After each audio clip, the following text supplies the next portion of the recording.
Jack's bloodied hand still gripped the woman's wrist when she spoke.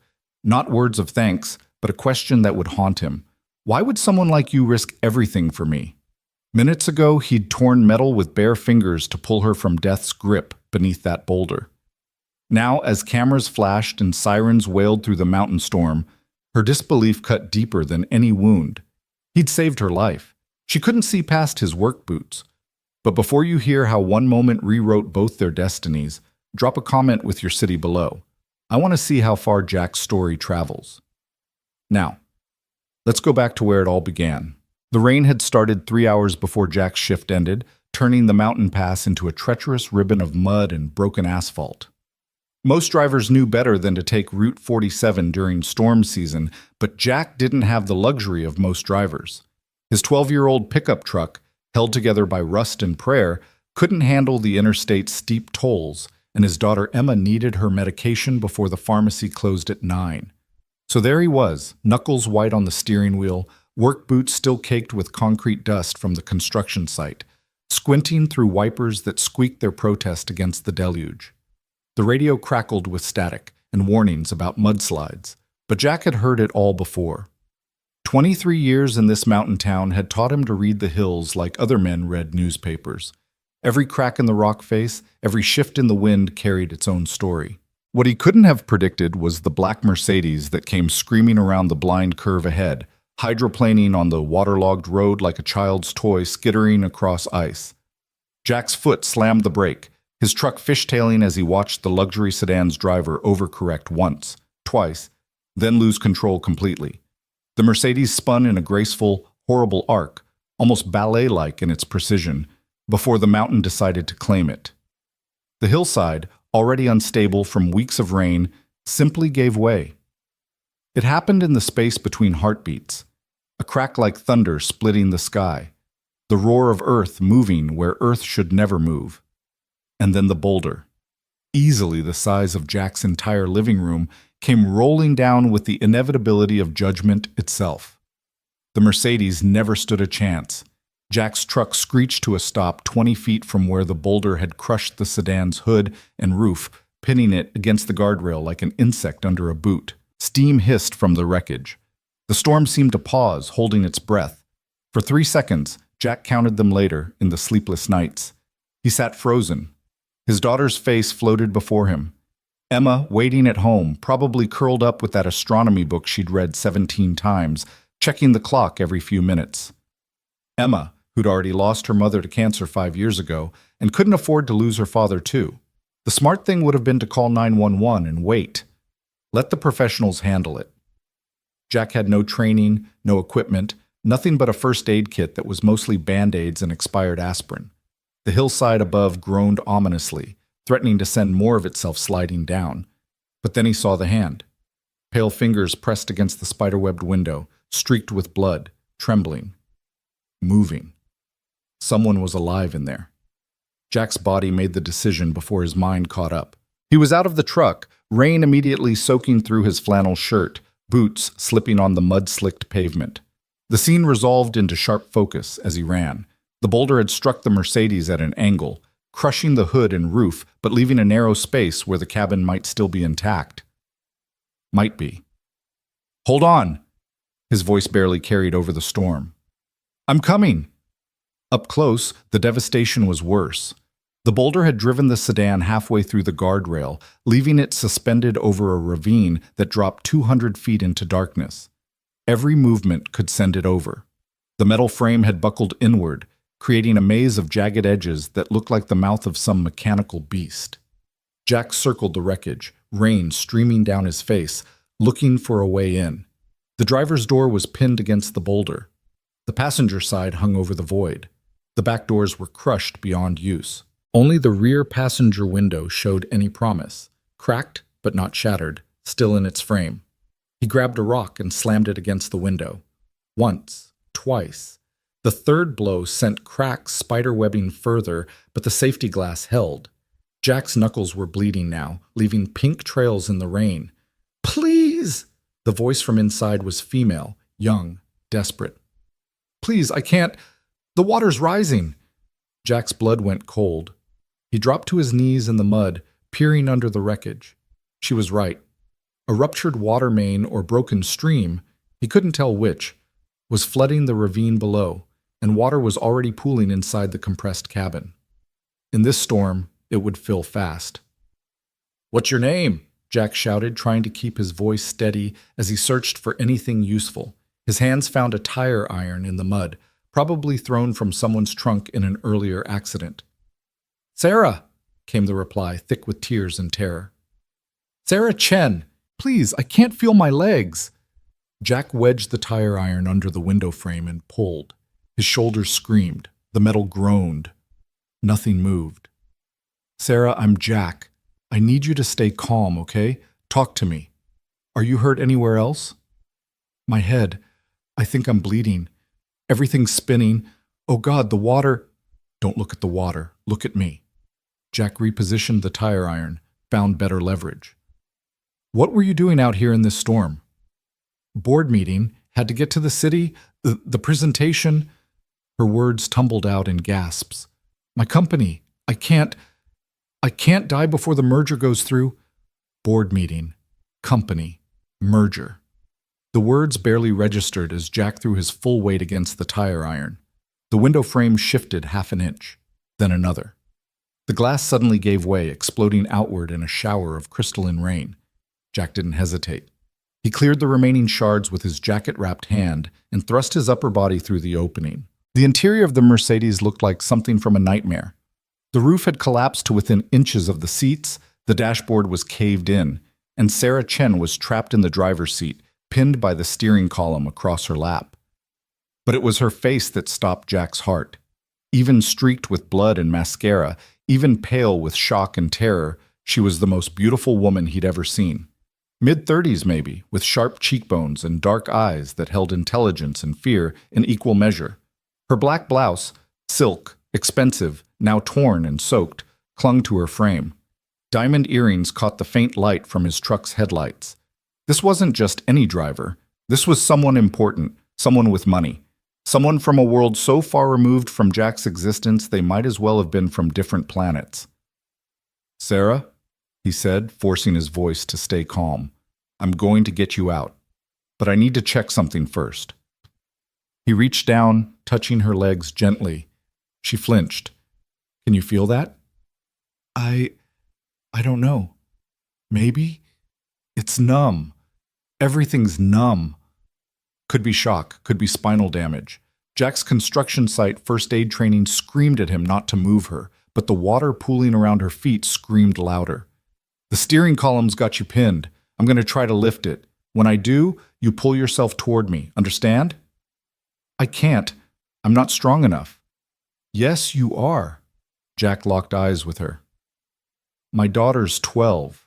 Emma. Every day she faces things she thinks she can't do. Every day she does them anyway. You're going to do the same." Something flickered in Sarah's eyes. Maybe hope, maybe just desperation. But she nodded. Jack braced his feet against the center console, gripped the steering column with both hands, and pulled. The metal was slick with rain and blood. His own, he realized distantly. The column didn't budge. Above them, the hillside groaned. A cascade of small rocks pattered against the boulder. "It's coming down again," Sarah's voice climbed toward panic. "Not yet." Jack repositioned, found a better angle. His back muscles bunched. Every hour of swinging hammers, hauling concrete, working double shifts to keep Emma in school. It all came down to this moment. "Not yet." He pulled again, and this time something gave. The steering column shifted upward an inch. 2 inches. "Now, pull yourself toward me." Sarah grabbed his shoulders, her fingers digging into his flannel shirt with desperate strength. She pulled, he pulled, and for a moment they were locked in a strange dance, their faces inches apart, her blood mixing with the rain on his cheeks. "I'm stuck. My foot." Jack looked down. Her ankle was caught in the twisted metal beneath the seat. No time for finesse. He yanked hard, heard her cry out in pain, and suddenly she was moving, sliding across the collapsed console toward him. The car shifted. The groan of metal on rock filled the world. The Mercedes tilted forward, the front end dipping toward the ravine. Jack threw himself backward through the window. Sarah clutched against his chest. as the entire wreckage began its final descent. They hit the mud together, rolling, Jack's arms wrapped around her head to protect it. The sound of the Mercedes going over the edge was like the world ending, the crash of metal on stone, the splash as it hit the rising water below, the echo bouncing off the canyon walls. And then silence. Just the rain. Just their breathing. Jack lay there, Sarah's weight on his chest, both of them shaking. He could feel her heart hammering against his ribs, could smell the expensive perfume that still clung to her despite everything, could feel the way she gripped his shirt like a lifeline. "You're okay," he whispered. "You're alive." Sarah pushed herself up on trembling arms, straddling him there in the mud, her hair hanging in wet curtains around her face. She stared down at him with an expression Jack couldn't read. Shock, maybe, or disbelief. That's when the headlights appeared around the curve. Multiple vehicles. Someone must have seen the slide, called it in. Soon there would be police, ambulances, questions. But for this moment, it was just the two of them in the rain, breathing, alive. Sarah opened her mouth. Jack waited for the words he'd heard in the movies, the tearful gratitude, the recognition that he'd just saved her life. Instead, she said, "Who are you?" "Jack Thornton. I work construction. I was driving home." She looked at him, really looked, taking in the work boots, the flannel, the concrete dust still visible on his jeans where the rain hadn't reached. Her eyes moved to his truck, ancient and rusting, so different from her Mercedes now resting at the bottom of the ravine. "You saved me." Her voice was flat, processing. "Yeah." "Why?" The question hit him like a physical blow. "Why?" "Because you needed help, because I couldn't just—" "No." She cut him off, and there was something in her voice now, something that made Jack's stomach drop. "Why would someone like you risk everything for me?" The words hung between them, sharp as the glass still glittering in the mud. Someone like you. Not gratitude, not relief, but something else entirely. Surprise, maybe even suspicion, that someone from his world would dare enter hers, even to save a life. Jack's hands, still resting on her waist to steady her, went numb. The rain suddenly felt colder.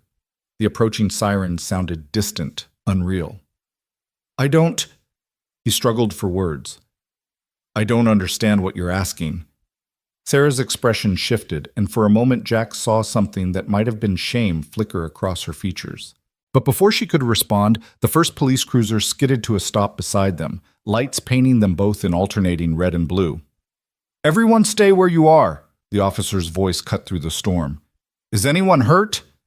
Jack helped Sarah stand, or tried to. Her ankle gave out and she stumbled against him. He caught her automatically, his arm around her waist, and felt her stiffen at the contact. "She needs medical attention," Jack called out. "Possible head injury, definitely her ankle, maybe her back." "Sir, step away from the victim, please." Victim. The word created distance where none had existed seconds before.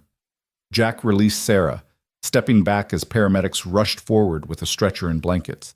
Someone wrapped one around Sarah's shoulders. Someone else was trying to guide Jack toward an ambulance. "I'm fine," he said automatically. "I need to get home. My daughter—" "Sir, your hands are bleeding pretty badly. We need to check you out." Jack looked down and, for the first time, really saw the damage. His knuckles were torn open, probably needed stitches. His palms were lacerated from the glass. Blood dripped steadily onto the pavement, washing away in pink swirls. But all he could think about was Emma, home alone, waiting. "Really, I need to—" "Jack!" Sarah's voice cut through the chaos. She was on the stretcher now, paramedics checking her vitals, but her eyes were locked on his. "Stay, please, we need to talk." The lead paramedic shook his head. "Ma'am, we need to get you to the hospital. You've suffered significant trauma." "I know." Sarah never broke eye contact with Jack. "But not yet, not until—" Another groan from the hillside, louder this time.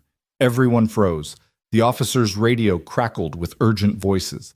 "Everyone back to the vehicles! Now! The whole slope is going!" Chaos erupted. Paramedics grabbed the stretcher. Officers started herding people toward their cars. Someone grabbed Jack's arm, pulling him toward safety. He resisted, still looking at Sarah being loaded into the ambulance. Their eyes met one more time across the confusion and rain, and he saw her mouth move, forming words he couldn't hear over the noise. Then the hillside gave way. It wasn't like the boulder. This was the whole mountain deciding to relocate, a wall of mud and rock and water that swept down over the road like God's own hand. Jack felt himself lifted, thrown, tumbling through space and debris. His last coherent thought was of Emma. Then darkness. Jack woke to the steady beep of hospital monitors and the chemical smell of disinfectant. His head felt like it had been split open and inexpertly glued back together. Every muscle screamed. His mouth tasted of copper and dirt. "Dad!" Emma's voice pulled him fully conscious. She was there, in a chair beside the bed, her face pale and streaked with tears. Her auburn hair, so like her mother's, was pulled back in a messy ponytail, and she wore her favorite astronomy sweater, the one with the constellation patterns. "Hey, kiddo." Jack's voice came out as a croak. "Sorry I'm late." She laughed, a sound halfway between relief and hysteria, and grabbed his hand. "You've been unconscious for 6 hours. The hospital called Mrs. Chen from next door. She stayed with me until the police came and brought me here. Dad, they said you were in a mudslide. They said you saved someone's life first. They said, I'm okay." Jack squeezed her hand even though the movement sent pain shooting up his arm. Just some bumps and bruises. "The doctor said you have a concussion, 3 cracked ribs, and they had to put 27 stitches in your hands." Emma's voice cracked. "Dad, you could have died." "But I didn't." Jack tried to sit up, failed, settled for turning his head to look at her properly. "How'd you get your medicine?" "Mrs. Chen went to the pharmacy." "Dad, seriously? You're worried about my prescription right now?" "Always worried about you, Em. It's my job." A knock at the door interrupted them. A woman in a business suit entered, expensive cut, designer heels, the kind of person who looked like she'd never been in a hospital room that wasn't private. She carried a tablet and had the practiced smile of someone who dealt with PR crises for a living. "Mr. Thornton? I'm Linda Martinez, Director of Communications for Chen Enterprises. I wanted to speak with you about tonight's incident." Jack's still foggy brain struggled to connect the dots. "Chen? Like Sarah Chen? Ms. Chen is our CEO, yes. She's recovering well thanks to your heroic actions. We'd like to discuss—" "Is she okay?" Jack interrupted. "Her ankle, her head. Did they check her spine?" Linda's professional mask slipped for just a moment, revealing surprise. Yes, she's fine. Remarkably so. Minor concussion, sprained ankle, some bruising. The doctors say she's incredibly fortunate." "Can I see her?" "Dad," Emma cut in, "you can barely sit up." "Mr. Thornton, that's actually why I'm here." Linda's smile returned, sharper now. "Ms. Chen is eager to thank you properly. Chen Enterprises would like to offer you a token of our appreciation. We were thinking a monetary reward, perhaps." "I don't want money." The words came out harder than Jack intended. Linda blinked. "I'm sorry?" "I don't want a reward. I just want to know she's okay, that's all." Linda exchanged a glance with someone in the hallway, probably a lawyer, Jack figured. Everything about this woman screamed corporate machinery, the kind that ground up guys like him for sport. "Mr. Thornton, I understand you may feel uncomfortable accepting compensation, but Chen Enterprises insists. Perhaps we could discuss a college fund for your daughter." "Emma, is it?" Jack's jaw tightened. They'd done their homework fast, knew his name, his daughter's name, probably his bank account balance and credit score too. "Thank you, but no, I don't need anything from Chen Enterprises." "Dad," Emma whispered, "maybe you should—" "No, Em." Jack kept his eyes on Linda. "Tell Ms. Chen I hope she feels better. That's all." Linda's smile finally dropped entirely. "Mr. Thornton, you don't understand. Ms. Chen's vehicle was carrying proprietary documents related to a multi-billion-dollar merger. If those documents had fallen into the wrong hands, or if Ms. Chen herself had been seriously injured, the consequences would have been catastrophic. You didn't just save a life tonight, you saved an empire. We need to compensate you appropriately." "I saved a person," Jack said quietly. "That's all. Just a person who needed help." For a long moment, Linda just stared at him. Then she nodded slowly, pulling a business card from her pocket and setting it on the bedside table. "If you change your mind, Mr. Thornton, the offer stands. She left, heels clicking on the linoleum. Emma waited until the door closed before exploding. Dad, do you have any idea what she was offering? That could have been my entire college fund. That could have been… Jack caught her hand again. Money from them. It wouldn't feel right. Why not? You earned it. How could he explain it to his 12-year-old daughter? How could he tell her that Sarah Chen's question, "Why would someone like you risk everything for me?"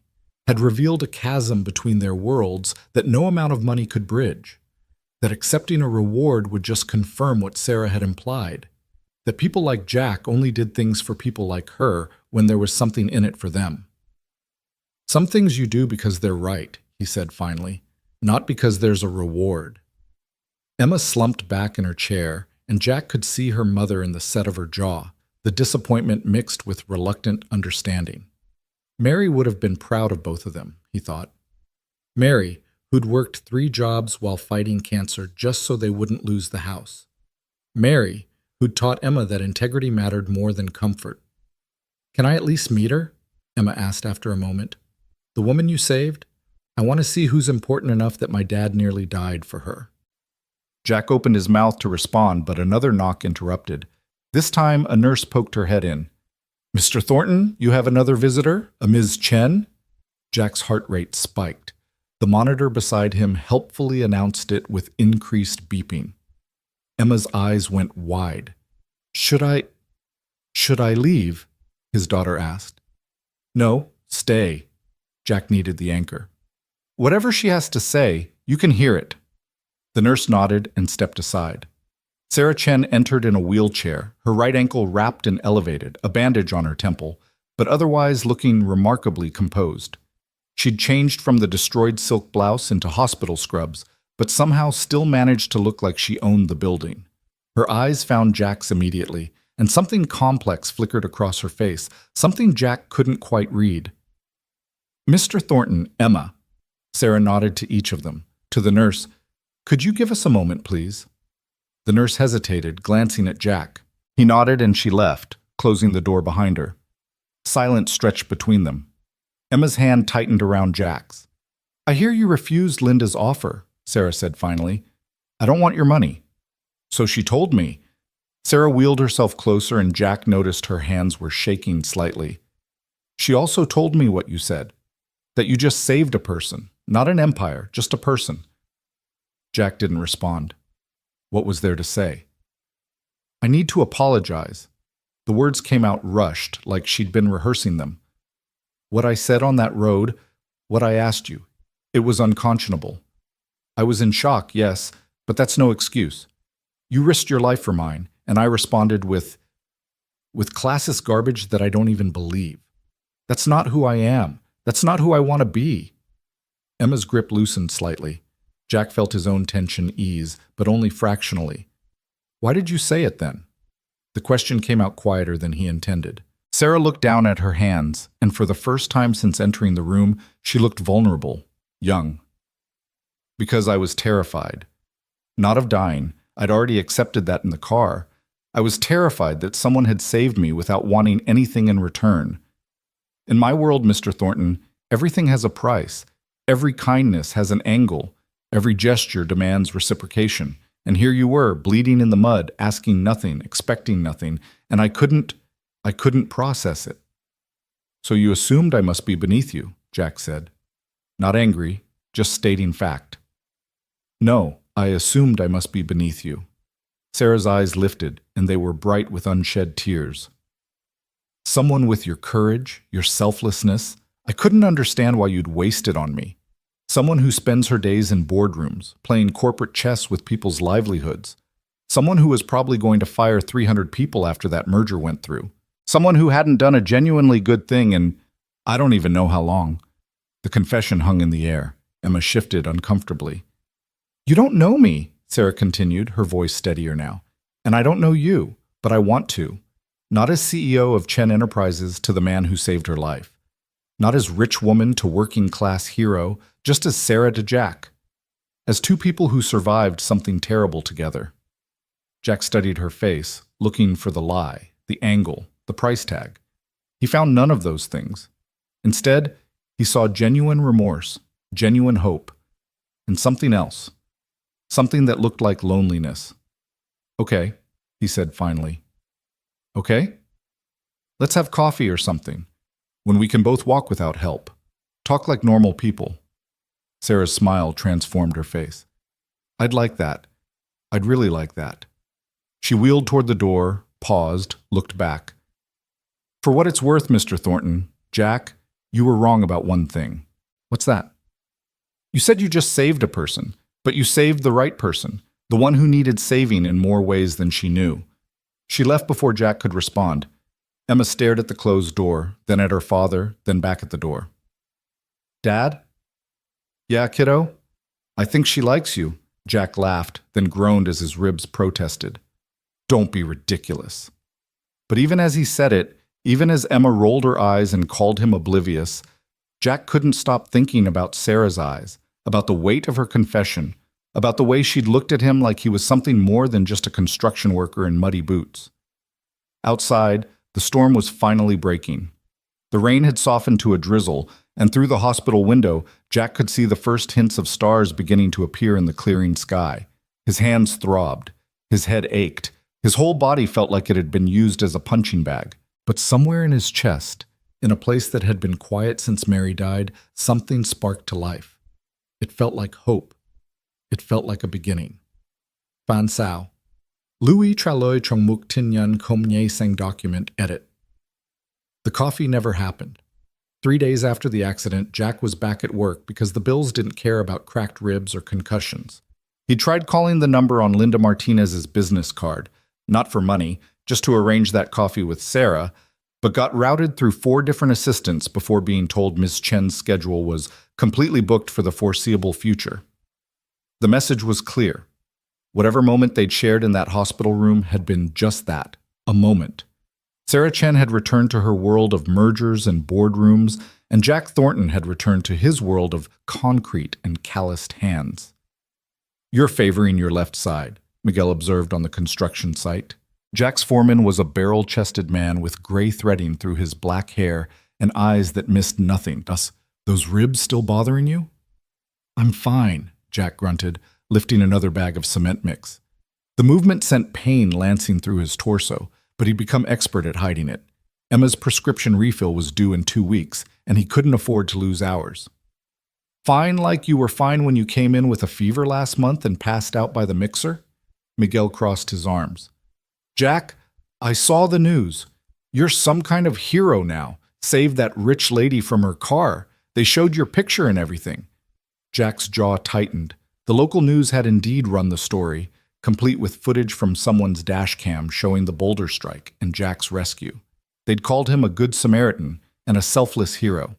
They'd interviewed neighbors who said he was always helping people and just that kind of guy. What they hadn't shown was Sarah's question. Why would someone like you risk everything for me? That part existed only in Jack's memory, sharp as broken glass. That was last week, Jack said. Old news now. Maybe to you. Miguel pulled out his phone, scrolled, held it up. Chen Enterprises just announced their merger went through. $3.7 billion. Lady you saved is going to be even richer than she was. Jack glanced at the article. There was Sarah's official portrait, perfectly styled hair, power suit, the kind of smile that probably cost as much as his truck. She looked untouchable, unreal. Nothing like the terrified woman in the rain or the vulnerable one in the hospital room. Good for her, he said flatly. Says here the stock price jumped 20% when she gave her first interview after the accident. Investors were spooked when she went missing, thought maybe she was dead or something. Miguel kept reading. She thanked her rescuer, that's you, said you were a reminder that heroes come from unexpected places. That's nice, right? Public recognition? Heroes come from unexpected places. The phrase sounded hollow, like something written by a PR team. Probably was. Miguel, I got work to do. His foreman studied him for a long moment, then sighed. Suit yourself, but Jack, take it easy today. You're no good to anyone if you collapse. The morning crawled by. Jack poured footings, mixed concrete, tried to lose himself in the familiar rhythm of physical labor. but his mind kept drifting back to the hospital, to Sarah's confession, to the promise of coffee and conversation that had evaporated like morning mist. At lunch, sitting alone in his truck because the other guy's chatter grated on his nerves, Jack's phone buzzed. Unknown number. He almost didn't answer. Probably a spam call about his car's extended warranty or some credit card offer, but something made him swipe to accept. Thornton? A woman's voice, crisp and professional. This is Rebecca Park, executive assistant to Sarah Chen. Ms. Chen would like to invite you to dinner tonight at Celestine, 7 o'clock. A car will pick you up at 6:30. Jack sat up so fast his ribs screamed protest. What? I thought your office said she was booked. Ms. Chen's schedule has been rearranged. Will you be available? Celestine. Even Jack knew that name, the kind of restaurant where people wore suits that cost more than his monthly rent, where the menu probably didn't list prices because if you had to ask, you couldn't afford it. I don't think that's a good idea, Jack heard himself say. I wouldn't fit in there. Ms. Chen specifically requested somewhere nice. She wants to thank you properly. There it was again. Thank you. As if this was still about gratitude, about obligation, about the debt Sarah felt she owed, not about two people wanting to know each other. Tell Ms. Chen thanks, but I can't make it. Jack's finger hovered over the end call button. Mr. Thornton, wait. Please. Rebecca's professional veneer cracked slightly. Between you and me, she's been impossible all week, distracted, snapping at people, staring out windows. Then this morning she came in and moved mountains to clear tonight. I've worked for her 4 years and I've never seen her do that for anyone. So maybe just consider it? Jack closed his eyes, saw Sarah in her wheelchair, hands shaking, confessing her loneliness. Saw the hope in her expression when he'd agreed to coffee. Not Celestine, he said. There's a diner on 5th and Morrison. Mel's place. 6:30. Tell her to come herself, no car service. Silence on the other end. Then, I'll relay the message. The call ended. Jack sat there, heart hammering, wondering what the hell he'd just done. A woman like Sarah Chen didn't go to places like Mel's. She probably hadn't been inside a diner in her entire life. His phone buzzed again immediately. A text from the same number. She says yes. See you tonight. Jack stared at the words until his screen went dark. The afternoon shift was torture. Every minute dragged.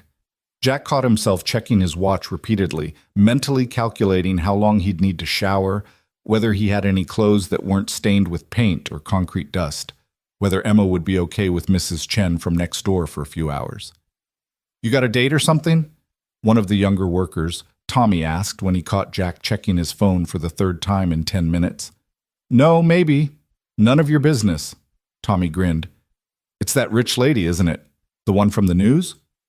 Drop it, Tommy. Man, if I saved a billionaire's life, I'd be cashing in. New truck, new house, maybe a boat? I said drop it. Jack's voice came out harder than intended. The site went quiet. Even Miguel looked up from his paperwork. Tommy raised his hands. Okay. Touchy subject. Got it. Jack forced himself to focus on the work, but the damage was done. Everyone was looking at him differently now, like he was either an idiot for not taking Chen Enterprises' money, or a saint, or maybe both. He hated it. Hated being the center of attention, hated the speculation, hated how a single moment of doing the right thing had somehow become this complicated. At 4 o'clock, Miguel pulled him aside. Go home. Shift doesn't end until 5. I know what time shift ends. I'm telling you to go home. Shower, change, do whatever you need to do. Miguel's expression softened. And Jack? Whether this is a date or just dinner, take the chance. Life's too short to let fear make your decisions. Jack wanted to argue, but Miguel was right. About all of it. He clocked out, drove home, and found Emma doing homework at the kitchen table. She looked up when he entered, eyebrows rising. You're home early. Something wrong? I've got dinner plans. Need you to stay with Mrs. Chen for a few hours. Emma's eyes went wide. Dinner plans? With who? Jack busied himself pulling clothes from his closet. Just someone. Dad, is it her, the CEO lady? He turned to find his daughter standing in the doorway, arms crossed, looking far too knowing for 12 years old. Her name's Sarah. And yes. Oh my God. Emma's face split into a grin. You have a date with a billionaire. It's not a date, it's just dinner. She wants to talk. Huh. And you're pulling out your good shirt, the one you wore to Mom's funeral, because it's just talking? Jack looked down at the blue button-down in his hands. Emma was right. It was the only shirt he owned without stains or fraying cuffs, the one he saved for parent-teacher conferences and the rare job interview. It's complicated, Em. Because she's rich and you're not? Because we're from different worlds. Emma moved closer, took the shirt from his hands, laid it carefully on the bed. Mom used to say that everyone bleeds the same color. Rich, poor, doesn't matter. What matters is what's in here. She tapped his chest, right over his heart. And you've got the best heart of anyone I know. Jack's throat tightened. When'd you get so smart? I've always been smart. You just don't pay attention. But she was smiling. Go shower. You smell like cement. And Dad? Don't sell yourself short, okay? You saved her life. That makes you pretty extraordinary. 45 minutes later, Jack stood outside Mel's place, feeling overdressed in his funeral shirt and least-worn jeans. The diner was a local institution, red vinyl booths, checkered floor, a jukebox in the corner that only played songs from the 70s. Mel himself, a rotund man with a white beard, waved from behind the counter. Jackie, haven't seen you in a while. Heard you're some kind of hero now. Not a hero, Mel. Just did what anyone would do. That's not what the TV says, Mel winked. Your usual table? Before Jack could answer, a sleek black sedan pulled up to the curb. Not the limousine or town car he'd expected, but still clearly expensive. The driver got out, opened the rear door, and Sarah Chen emerged. Jack's breath caught. She wasn't wearing a power suit or designer dress. Instead, she had on dark jeans, a simple cream-colored sweater, and flats. Her hair was down, loose around her shoulders, and she wore minimal makeup. She looked younger, more approachable, almost nervous. Their eyes met across the sidewalk. Sarah's lips curved into a tentative smile. You came, Jack said. You doubted I would? Little bit, yeah. Sarah laughed, a real laugh, not the polished sound he'd heard in her interview clips. I deserve that. Can we start over? Hi, I'm Sarah. I'm terrible at taking advice from doctors, worse at following up on promises, but I'm trying to be better. Jack felt his own smile forming. Jack, I'm pretty good at concrete, mediocre at cooking, and apparently make questionable restaurant choices for dinner. This is perfect. Sarah looked at the diner, and something in her expression shifted, wistfulness maybe, or nostalgia. I used to go to a place like this with my grandfather, before Chen Enterprises got so big, before everything got complicated. Want to go inside, or should we just stand on the sidewalk all night? Inside, definitely. I'm starving. Hospital food is terrible, and the private chef my board insisted I hire makes everything with foam and microgreens. Mel's eyes practically bugged out when they entered together. Jack could already hear the gossip mill firing up. By tomorrow, the whole neighborhood would know he'd had dinner with Sarah Chen. But looking at Sarah's face, seeing her genuine smile as she took in the retro decor, Jack found he didn't care. They slid into a corner booth away from the window. Mel brought menus and water, his professional veneer slipping only slightly when he gawked at Sarah. Evening, miss. Welcome to Mel's. Can I start you folks with some coffee? Please, Sarah said. Black, no sugar. Same, Jack added. Mel hustled away, probably to text his wife about the billionaire CEO in his diner. Sarah picked up the laminated menu, studying it with the same intensity she probably gave quarterly reports. The meatloaf's good, Jack offered. Mel's specialty. Or the chicken fried steak if you're really hungry. When's the last time you were here? 2 weeks ago. Emma and I come every month when I get paid. It's our tradition. Sarah set down the menu. Emma seems like an amazing kid. She is. Smarter than me by a mile. Wants to be an astrophysicist, reads those thick astronomy books like they're comic books. Must be hard raising her alone. Her mom made it look easy. I'm just trying not to screw it up too badly. Jack fiddled with his napkin. What about you? Family? Parents died when I was 23. Car accident. My grandfather started Chen Enterprises, built it from nothing. When he got sick, it fell to me. I was 25, barely out of business school, suddenly running a multi-million-dollar company. Sarah's fingers traced patterns on the table. No siblings, no spouse, just me and 1,000 employees depending on me not to fail. That's a lot of weight. Yeah, it is. She looked up, met his eyes. That night on the mountain, in the car, I wasn't just afraid of dying. I was afraid of what would happen to everyone else if I did. The merger, the employees, the investors. It's like I'm not even a person anymore. Just a linchpin holding everything together. Mel returned with coffee and took their orders. Meatloaf for Jack, the chicken fried steak for Sarah, which made Jack smile. They fell into silence as Mel left, both sipping their coffee. I Googled you, Sarah admitted. After the hospital. Hope that's not creepy. Find anything interesting? Not much. No social media. A few mentions in local news. You organized a fundraiser for a coworker whose house burned down. Coached Emma's Science Bowl team to regionals. Volunteer at the community center teaching basic carpentry. Sarah tilted her head. You're kind of disgustingly decent, you know that? Jack felt heat creep up his neck. I just do what needs doing. That's exactly what I mean. Most people say that and don't follow through. You actually mean it. She leaned forward. Want to know what scared me most about you that night? What? That you were real. That people like you actually exist, because if they do, it means I've spent 15 years becoming something I don't recognize.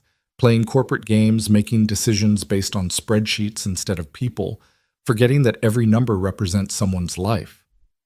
Her voice dropped. You reminded me what I'd lost, what I'd traded away for success. Jack didn't know what to say to that. The weight of her confession pressed against his chest, mixing with his own uncertainties. I'm not some paragon, he finally said. I get angry. I make mistakes. Last month I yelled at Emma for spending her birthday money on a book instead of saving it because I was stressed about bills. I felt like shit for days. But you apologized, right? Of course. See? Decent. Sarah smiled, but it was sad around the edges. I fired a department head last year for missing quarterly projections. Found out later his daughter had leukemia. He was distracted, understandably. I didn't even ask why his performance had slipped.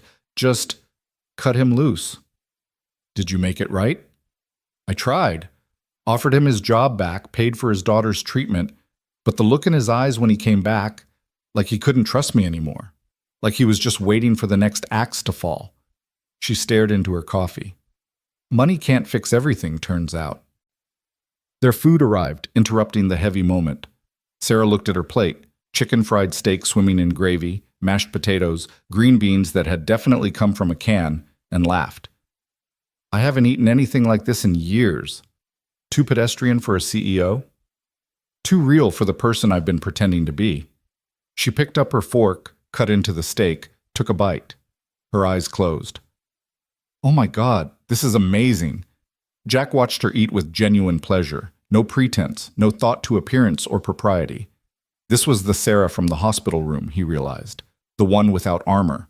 The one who was maybe, possibly, someone he could actually know. Can I ask you something? Jack said. Why'd you agree to dinner at a place like this instead of Celestine? Sarah swallowed, considered. Honestly, because Celestine would have been safe. I could have hidden behind expensive wine and formal service and kept you at a distance. This, she gestured around the diner. This is vulnerable. No walls, just us and chicken fried steak. You wanted vulnerable? I wanted real. She met his gaze. After everything, don't you think we've earned real? They ate in comfortable silence for a while, the kind that felt natural rather than awkward. Around them, the diner hummed with its usual evening crowd. Shift workers grabbing dinner, a few teenagers in the corner booth, an elderly couple who'd probably been coming here for decades. What do you want, Sarah? Jack asked eventually. From all this? From life? What do you actually want? She set down her fork, really thinking about it. A year ago, I would have said I wanted Chen Enterprises to break into the Fortune 500. 6 months ago, I would have said I wanted the merger to succeed. Last week, I would have said I wanted to survive that night on the mountain. She paused. Now? I don't know. Maybe I want to figure out who Sarah Chen is when she's not being CEO Sarah Chen. Maybe I want to remember what it feels like to do something because it matters, not because it profits. That's a start? What about you? What does Jack Thornton want? Emma to get into a good college, to not worry about money every single day, to maybe, someday, find someone who... He stopped, suddenly aware of what he'd almost said. Someone who what? Sarah's voice was gentle. Jack met her eyes. Someone who sees me. Not the hero from the news, not a project or a charity case. Just me. I see you, Sarah said quietly. Guy who drinks his coffee black and orders the meatloaf and loves his daughter enough to work himself to exhaustion. Guy who risks everything for strangers and won't take a reward because it feels wrong. Guy who's sitting here with me even though it probably scares the hell out of him. Terrifies me, Jack admitted. You terrify me. Good. You terrify me too. They stared at each other across the table, and something shifted in the air between them. Recognition, maybe. Or possibility. Jack felt it in his chest, warm and uncertain and completely inappropriate given they'd barely known each other a week, given the impossible distance between their lives. Sarah's phone buzzed. She glanced at it, sighed. My board chair, probably having a panic attack that I'm not answering emails. You should get it. I should ignore it. But even as she said it, the phone buzzed again. And again. Sarah's jaw tightened. I'm sorry. This merger created a lot of nervous energy. Everyone wants reassurance that I'm still focused, still committed. Are you? The question hung between them. Sarah looked at her phone, then at Jack, then back at the phone. I don't know, she whispered, and that's terrifying too. She answered the call, stepping outside for privacy. Through the window, Jack watched her pace, her free hand gesturing as she talked. The easy woman from moments ago disappeared, replaced by CEO Sarah, sharp, commanding, untouchable. Mel refilled Jack's coffee. She seems nice. Not what I expected from a billionaire. She's complicated. The good ones usually are, Mel nodded toward the window. But I see how she looks at you, Jackie. That's not complicated. That's simple as arithmetic. Before Jack could respond, Sarah came back inside. But her expression had changed, closed off, professional. I'm so sorry, she said, already reaching for her purse. There's a situation with the Shanghai office. Conference call in 20 minutes. I have to... Go. I understand. No, this was... I shouldn't have turned my phone off. Should have known they'd need me. She threw cash on the table. Way too much for the meal. Can we do this again? Soon? Sure. Jack tried to keep the disappointment from his voice. Yeah, of course. Sarah hesitated, like she wanted to say something else. Then she leaned down, quickly pressed her lips to his cheek, and fled. Jack sat there, skin tingling where she'd kissed him, watching her sedan pull away. The warmth from moments ago had evaporated, replaced by the cold reality of their situations. She was a CEO with a billion-dollar empire demanding her attention. He was a construction worker who had to be up at 5 a.m. Whatever this was, it couldn't work. The universe wouldn't allow it. But when Jack touched his cheek, he could still feel the ghost of her lips, still smell her perfume. And despite everything rational, despite all the reasons this was impossible, hope stubbornly refused to die.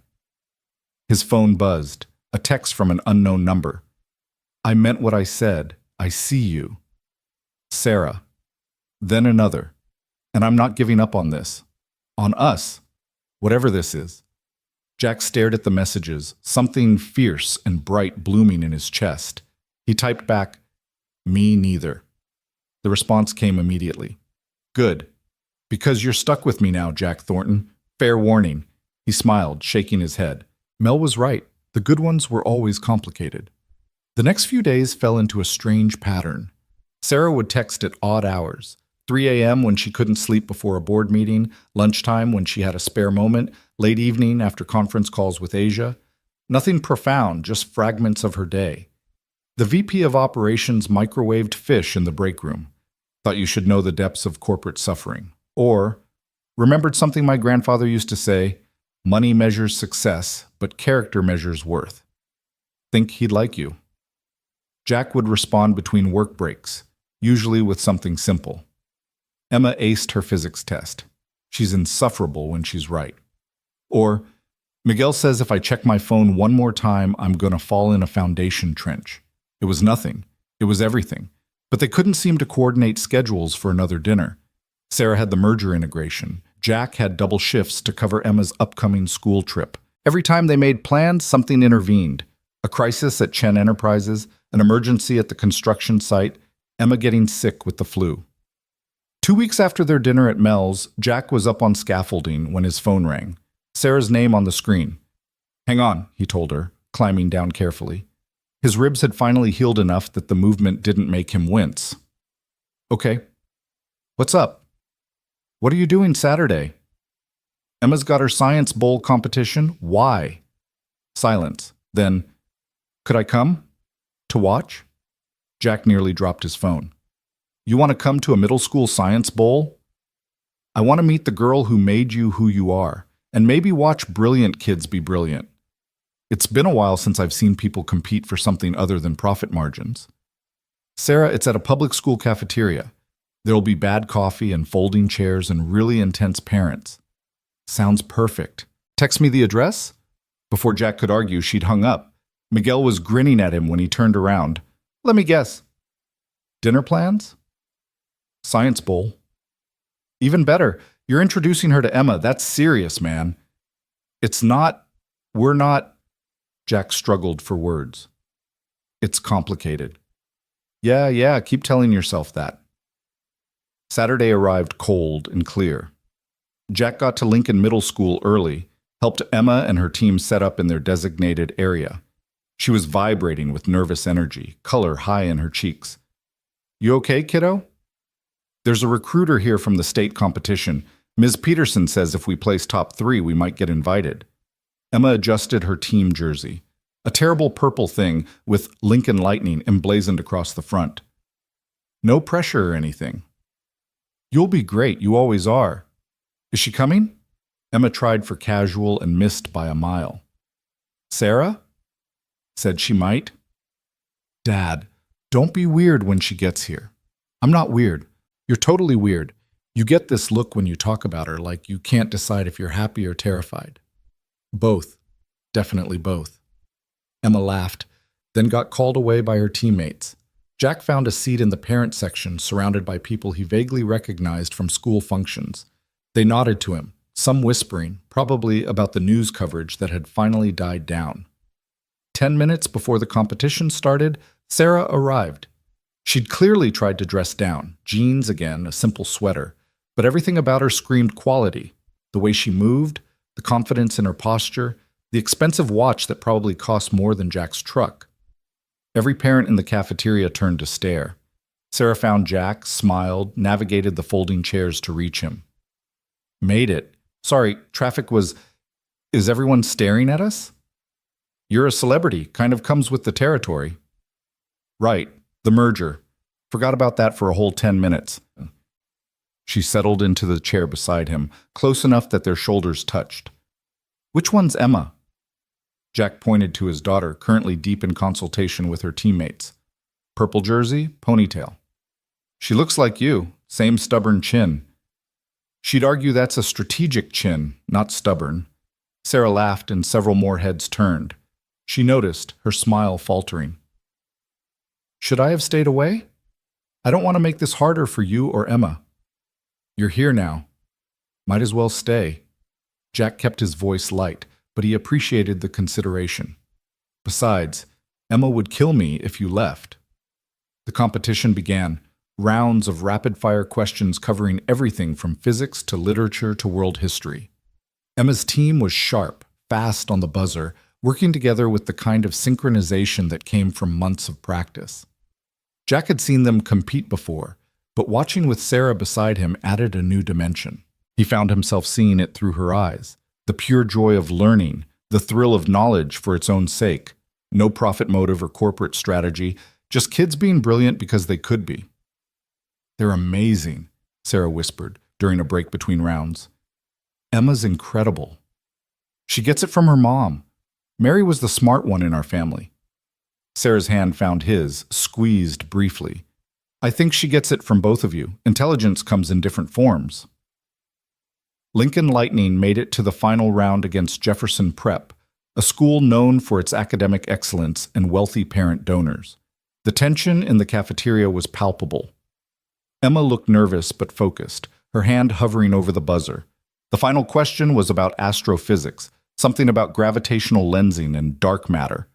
Emma's eyes lit up. Jack could practically see the gears turning in her head. Her hand slammed the buzzer half a second before Jefferson's captain. "Lincoln?"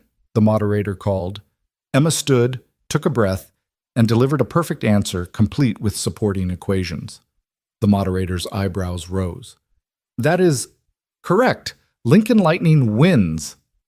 The cafeteria erupted. Emma's teammates mobbed her, screaming. Parents applauded. And Jack felt his throat tighten with pride so fierce it hurt. He felt Sarah's hand slip into his again, felt her squeeze. When he looked over, she was smiling, but her eyes were bright with unshed tears. "Why are you crying?"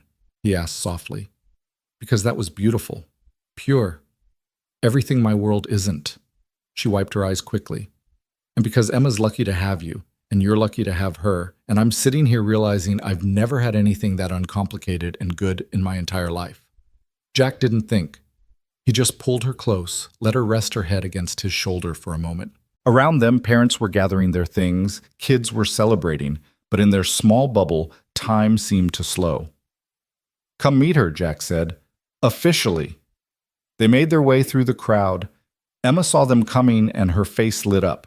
Not the competitive fire from the competition, but genuine excitement. "Dad, did you see? We won! State competition, here we come!" "Saw the whole thing. You were perfect." Jack pulled her into a hug, then stepped back. "Emma, this is Sarah. Sarah, my daughter Emma." "The astrophysicist in training," Sarah said, holding out her hand. "That answer about gravitational lensing was remarkable." Emma shook her hand, trying for mature and dignified. "Thanks. I've been reading a lot about dark matter. It's fascinating how something we can't see directly has such a massive impact on everything we can see. Kind of like how certain choices ripple out in ways we never expect," Sarah agreed. Then softer. "Your dad talks about you constantly. I was starting to think you might be a figment of his imagination. You're so accomplished." Emma blushed. "He probably exaggerates." "He doesn't. Trust me." Sarah glanced at Jack, something warm in her expression. "He's your biggest fan." "He's embarrassing is what he is," Emma said, but she was grinning. "But yeah, he's pretty great." One of Emma's teammates called her over. Something about the state competition paperwork. She excused herself, but not before giving Jack a very obvious thumbs up behind Sarah's back. "She's wonderful," Sarah said once Emma was out of earshot. "You should be incredibly proud. Every single day." They stood there amid the chaos of celebrating students and chattering parents, close enough that Jack could smell Sarah's perfume, could see the flecks of gold in her brown eyes. "Jack, Sarah started, then stopped. Tried again. "This thing between us. I know it's complicated. I know there are 1,000 reasons it won't work, but I can't stop thinking about you, about us, about the possibility of—" Jack's phone rang. Emma's school. His stomach dropped. "Hold that thought," he answered. "Hello? Mr. Thornton, this is Principal Davies. Nothing to worry about, but we've had a situation. A reporter from Channel 7 just tried to interview Emma about you and Ms. Chen. We've removed them from campus, but I wanted to let you know." Jack's blood went cold. He looked at Sarah, who'd clearly heard enough to understand. "Thank you for handling it. We're leaving now." He hung up, then to Sarah. "We need to go. Press found out you're here." Sarah's expression shifted to something hard and professional. "I'll handle it." "No, this is my daughter. I'll handle it. Jack, this is my fault. The merger, the publicity, it's nobody's fault. But Emma doesn't need to be in the middle of it." He spotted his daughter across the cafeteria, still oblivious, laughing with her teammates. "Can you give us some space? Just for a bit?" Sarah flinched like he'd struck her.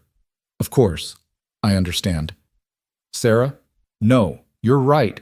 Your priority is Emma, as it should be." She was already backing away, rebuilding those walls he'd watched come down. "I'll have my security team make sure the press leaves you alone." "That's not what But she was gone, moving through the crowd with practiced efficiency, pulling out her phone to make calls. Jack watched her go, feeling like he'd just made a terrible mistake but not knowing how to fix it. Emma appeared at his elbow. "Where'd Sarah go?" "She had to leave. Work stuff." "Dad, I'm 12, not stupid. What happened?" Jack sighed, running a hand through his hair. "Reporters showed up. I asked her to give us space." "And she thought you were pushing her away." "What? No, I was protecting you." Emma gave him a look that was far too knowing. "Did you explain that to her? Or did you just tell her to leave?" Jack replayed the conversation, winced. "I might have been unclear." "You're an idiot." "Language, Em." "You're a well-meaning idiot," she amended. "But still an idiot. She likes you, Dad. Like, really likes you. And you basically just told her she's a problem." "I didn't." But he had. Hadn't he? In his rush to protect Emma, he'd made Sarah feel like she was the danger, the complication to be managed. Damn it.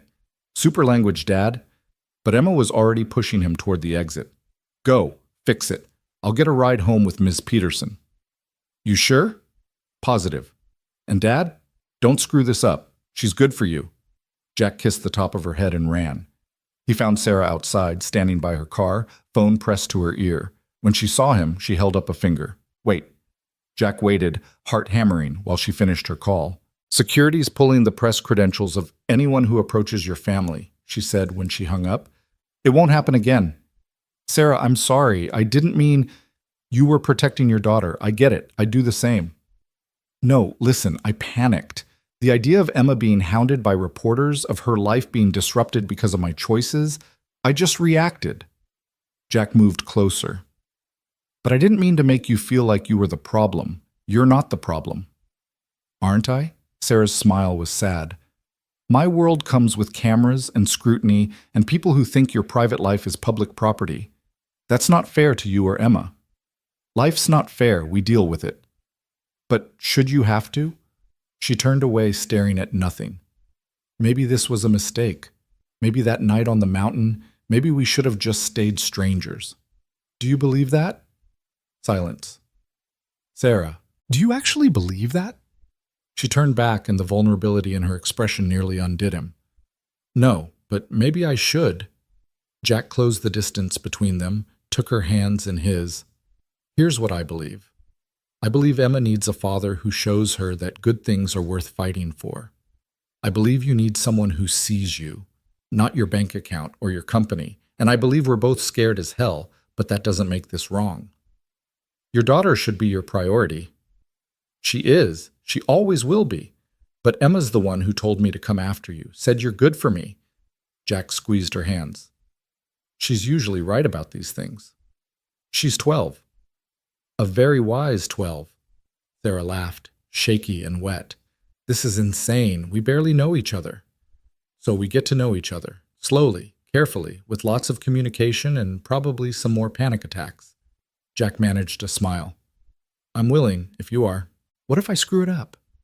What if I hurt Emma by being in her life and then disappearing when this gets too hard?" "What if you don't?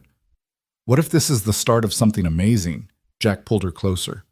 "What if we stop looking for reasons it won't work and start looking for reasons it will?" Sarah studied his face, searching for something. Whatever she found must have satisfied her because she nodded. "Okay, slow and careful, with communication. And panic attacks. Don't forget the panic attacks." "Those seem inevitable." She smiled, real and warm. "Take me home?" "Where's home?"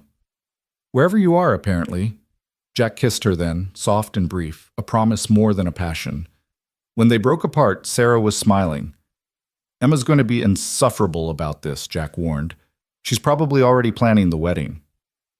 "I like her already." They stood there in the parking lot, holding hands, while around them the world kept spinning. Reporters might come back. Schedules might conflict. 1,000 obstacles still stood between them. But for now, for this moment, they had each other. And maybe, just maybe, that was enough. Taking Sarah home turned out to mean Jack's home. Because hers, a penthouse downtown that she admitted she barely spent time in, felt too impersonal for what they both needed. Emma was spending the night at her teammate's house celebrating the win, which left Jack's small two-bedroom house oddly quiet when they arrived. Sarah stood in the living room, taking in the worn couch with its carefully patched armrest, the bookshelf overflowing with Emma's astronomy texts and Jack's collection of westerns, the photos covering every available surface. Most were of Emma, gap-toothed at 6, serious at 10, laughing at her last birthday. But there were older ones too, a blonde woman with Emma's smile appearing in frames that Jack had never been able to put away. "That's Mary," Jack said softly, watching Sarah study a wedding photo. "Emma's mom. She was beautiful." Sarah touched the frame gently. "You must miss her terribly." "Every day. But it's different now. Less like drowning, more like an ache that's become part of me." Jack moved to the kitchen, suddenly needing something to do with his hands. "Coffee? Or I've got beer, some wine Emma and I use for cooking." "Jack?" Sarah followed him, caught his hand. "You're nervous." "Terrified, remember? We established that." "We also established we're doing this anyway." She smiled, squeezing his fingers. "So maybe we just sit, talk, be normal people for a while." They ended up on the couch, coffee growing cold on the table between them, as evening darkened into night. Sarah told him about growing up in her grandfather's shadow, about business school where she'd been the youngest in her class, about the terror of taking over Chen Enterprises at 25 when her grandfather's stroke left him unable to lead. "Everyone expected me to fail," she said. "The board, the investors, even some of the employees. This kid with her fancy degree, playing at being CEO. So I worked myself half to death proving them wrong. 90-hour weeks, sleeping in my office, missing holidays, birthdays, everything that wasn't directly related to profit margins and market share." "Did it work?" "I quintupled the company's value in 10 years. We expanded into 6 new markets. That merger everyone's so excited about? It makes Chen Enterprises one of the top tech conglomerates in the country." Sarah's voice was flat, reciting achievements that clearly brought her no joy. "So yeah, it worked. I proved them all wrong, and somewhere along the way I forgot why it mattered." Jack reached out, tucked a strand of hair behind her ear. The gesture was intimate, familiar, like they'd been doing this for years instead of weeks. "What made you remember?" "You." She caught his hand, held it against her cheek. "That night on the mountain. You didn't care about Chen Enterprises or my net worth or any of it. You just saw someone who needed help. It was the first time in 15 years someone looked at me and didn't see dollar signs. I saw a person trapped in a car, scared, human." "Exactly." Sarah turned her face, pressed a kiss to his palm. "You reminded me I'm supposed to be human too." Jack's breath caught. The simple touch of her lips against his skin sent electricity through his entire body. He wanted to pull her closer, wanted to kiss her properly, wanted things he hadn't let himself want since Mary died. But he also wanted to do this right. "Sarah, I need you to understand something." He shifted to face her fully. "I'm not a project, not something you fix to feel better about yourself. If we do this, really do this, it has to be because you want me, not because you want the idea of me." "I know the difference." "Do you?" "Because I'm not some noble working-class hero. I get angry over stupid things. I'm stubborn. I watch too much football, and I'm terrible at remembering to call people back. I've got debt from Mary's cancer treatment that I'll probably be paying off until Emma graduates college. I work 60-hour weeks, and I'm always tired, and Sarah kissed him. It wasn't soft or tentative like the kiss in the parking lot. This was fierce, almost desperate, her hands fisting in his shirt as she pulled him closer. Jack froze for half a second, then melted into it, one hand cupping her face while the other found her waist. When they finally broke apart, both breathing hard, Sarah's eyes were bright. "I want you," she said firmly. "Not the idea of you, not the hero from the news, you. The man who orders meatloaf and worries about his daughter and has the worst taste in coffee. The man who sees me, really sees me, and doesn't run away." She kissed him again, softer. "So stop trying to talk me out of this." Jack laughed against her mouth. Okay, point made." They kissed again, slower this time, learning each other. Sarah tasted like coffee and possibility. Her hands were soft against his face, his neck, his shoulders. Jack felt like he was 17 again, dizzy and overwhelmed and completely lost in another person. His phone rang. They broke apart, both groaning. Jack glanced at the screen. Emma's friend's mom. I should get this. Make sure Em's okay. Of course, Jack answered, stepping into the kitchen. Hello? Mr. Thornton? Hi, this is Beth Morrison, Kaylee's mom. Everything's fine, but Emma asked me to call. Apparently there are photographers outside our house. They're asking about you and Ms. Chen. Emma's pretty upset.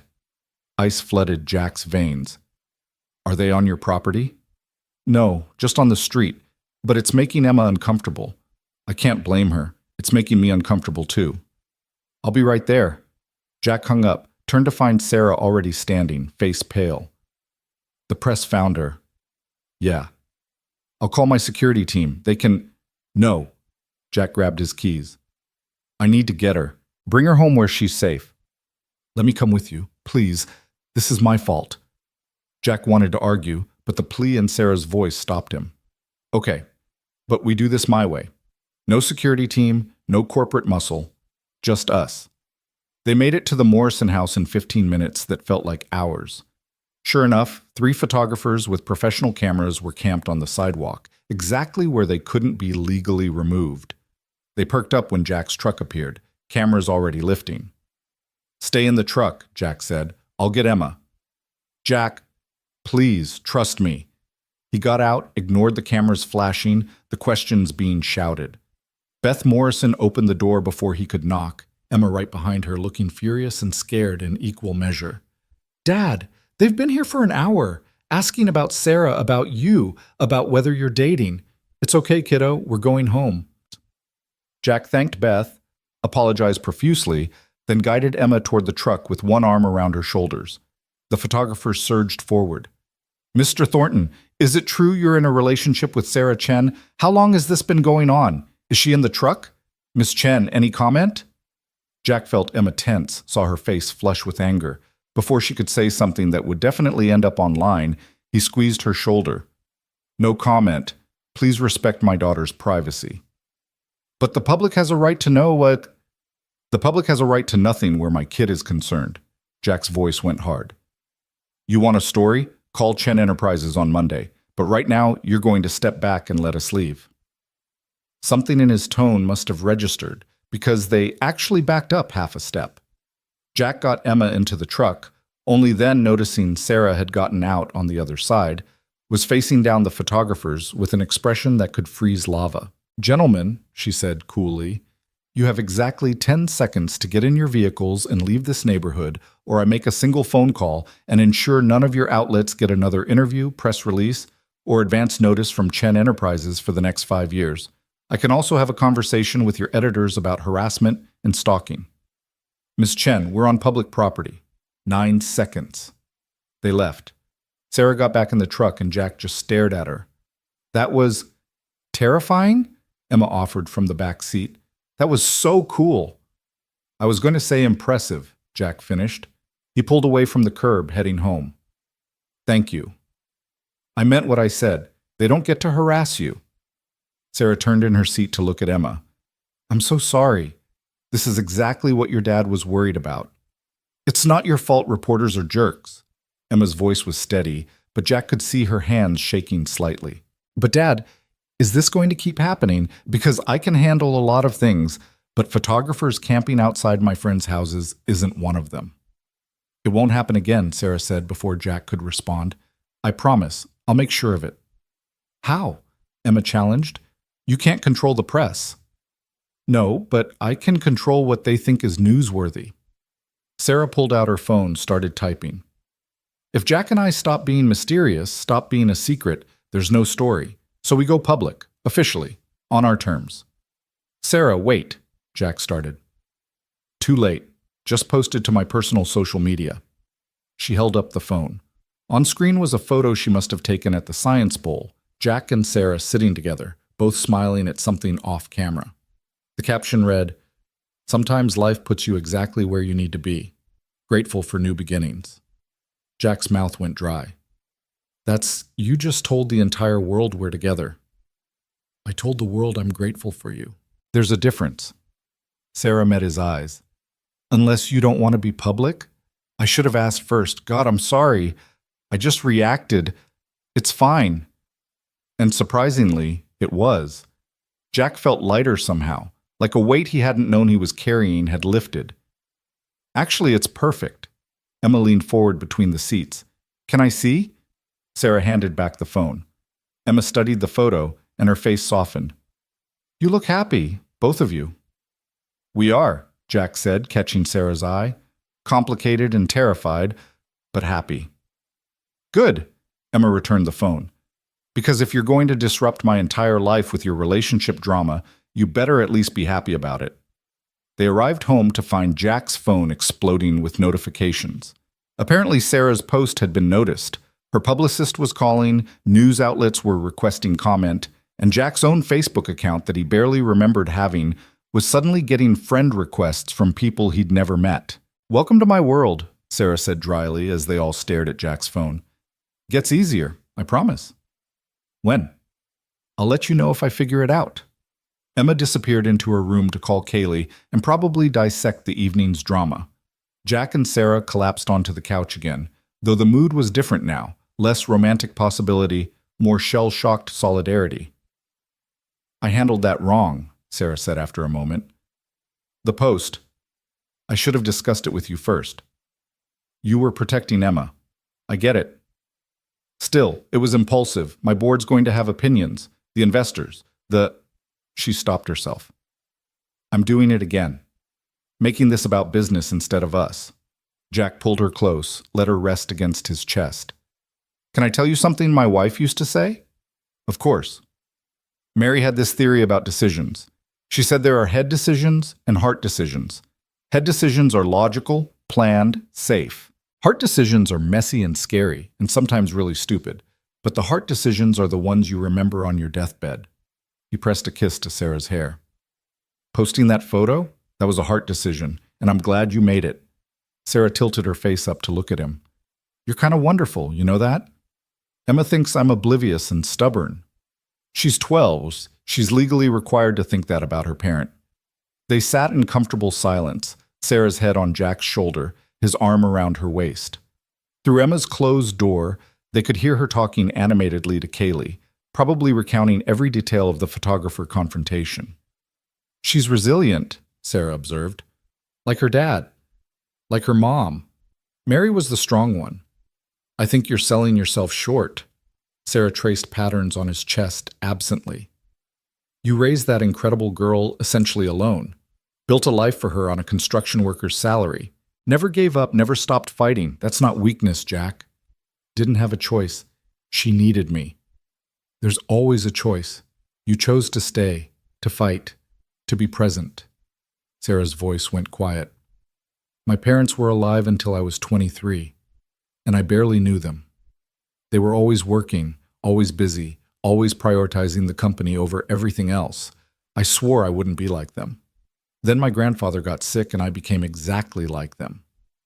You're here now. That counts for something. Is it enough, though, to realize you've wasted 15 years and try to claw back some semblance of a real life? Jack thought about that, about Mary's death and the dark months after, about Emma pulling him through grief with her fierce determination that they'd survive, about the slow, painful process of building a life from ruins. It's a start, he said finally. That's all any of us get, a chance to start. Sarah lifted her head, kissed him softly. Then let's start. Really start. No more hesitation, no more second guessing. Let's see where this goes, even though it's going to be complicated. Especially because it's going to be complicated, she smiled. I've done easy. Easy is boring. Emma's door opened and she poked her head out. Are you guys still being mushy? Because I'm hungry and we have zero food. There's leftover pizza in the fridge, Jack called back. That's 3 days old. I'm not eating food poisoning. Emma emerged fully, gave them both a pointed look. Also, Sarah's trending on Twitter, number 3 worldwide. You're number 7, Dad. I'm on Twitter? Jack fumbled for his phone. Not really. People are tweeting about you. Emma showed them her screen. Sure enough, Hetch Jack Thornton was filled with people debating everything from his hero status to whether Sarah was too good for him to think pieces about class and romance. Sarah winced. I'm sorry, this is weird, Emma supplied, but also kind of cool. Like my dad is trending. That's surreal. She scrolled through more tweets. Oh, here's a good one. Jack Thornton is what actual masculinity looks like. Risked everything for a stranger, asked for nothing, treats his kid like gold. More men should aspire. That's nice, right? Can we not read tweets about me? Jack pleaded. It's making me uncomfortable. There's one calling you a gold digger, Emma continued, ignoring him. That's hilarious. Oh, and someone started a GoFundMe to help Jack buy a suit for fancy CEO events. It's already at $6,000. What? No, absolutely not. Jack grabbed for the phone, but Emma danced away. Too late. It's the internet. Once it starts, you can't stop it. Sarah was trying very hard not to laugh.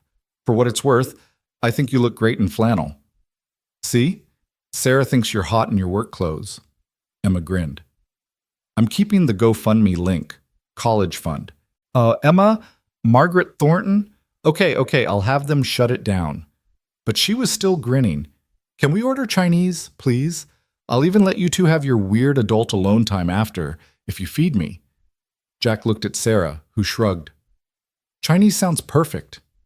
They ordered enough food for 6 people because apparently Sarah had never ordered takeout before and didn't understand reasonable portions. Emma took her share and retreated to her room to video chat with friends, leaving Jack and Sarah surrounded by containers of lo mein and orange chicken.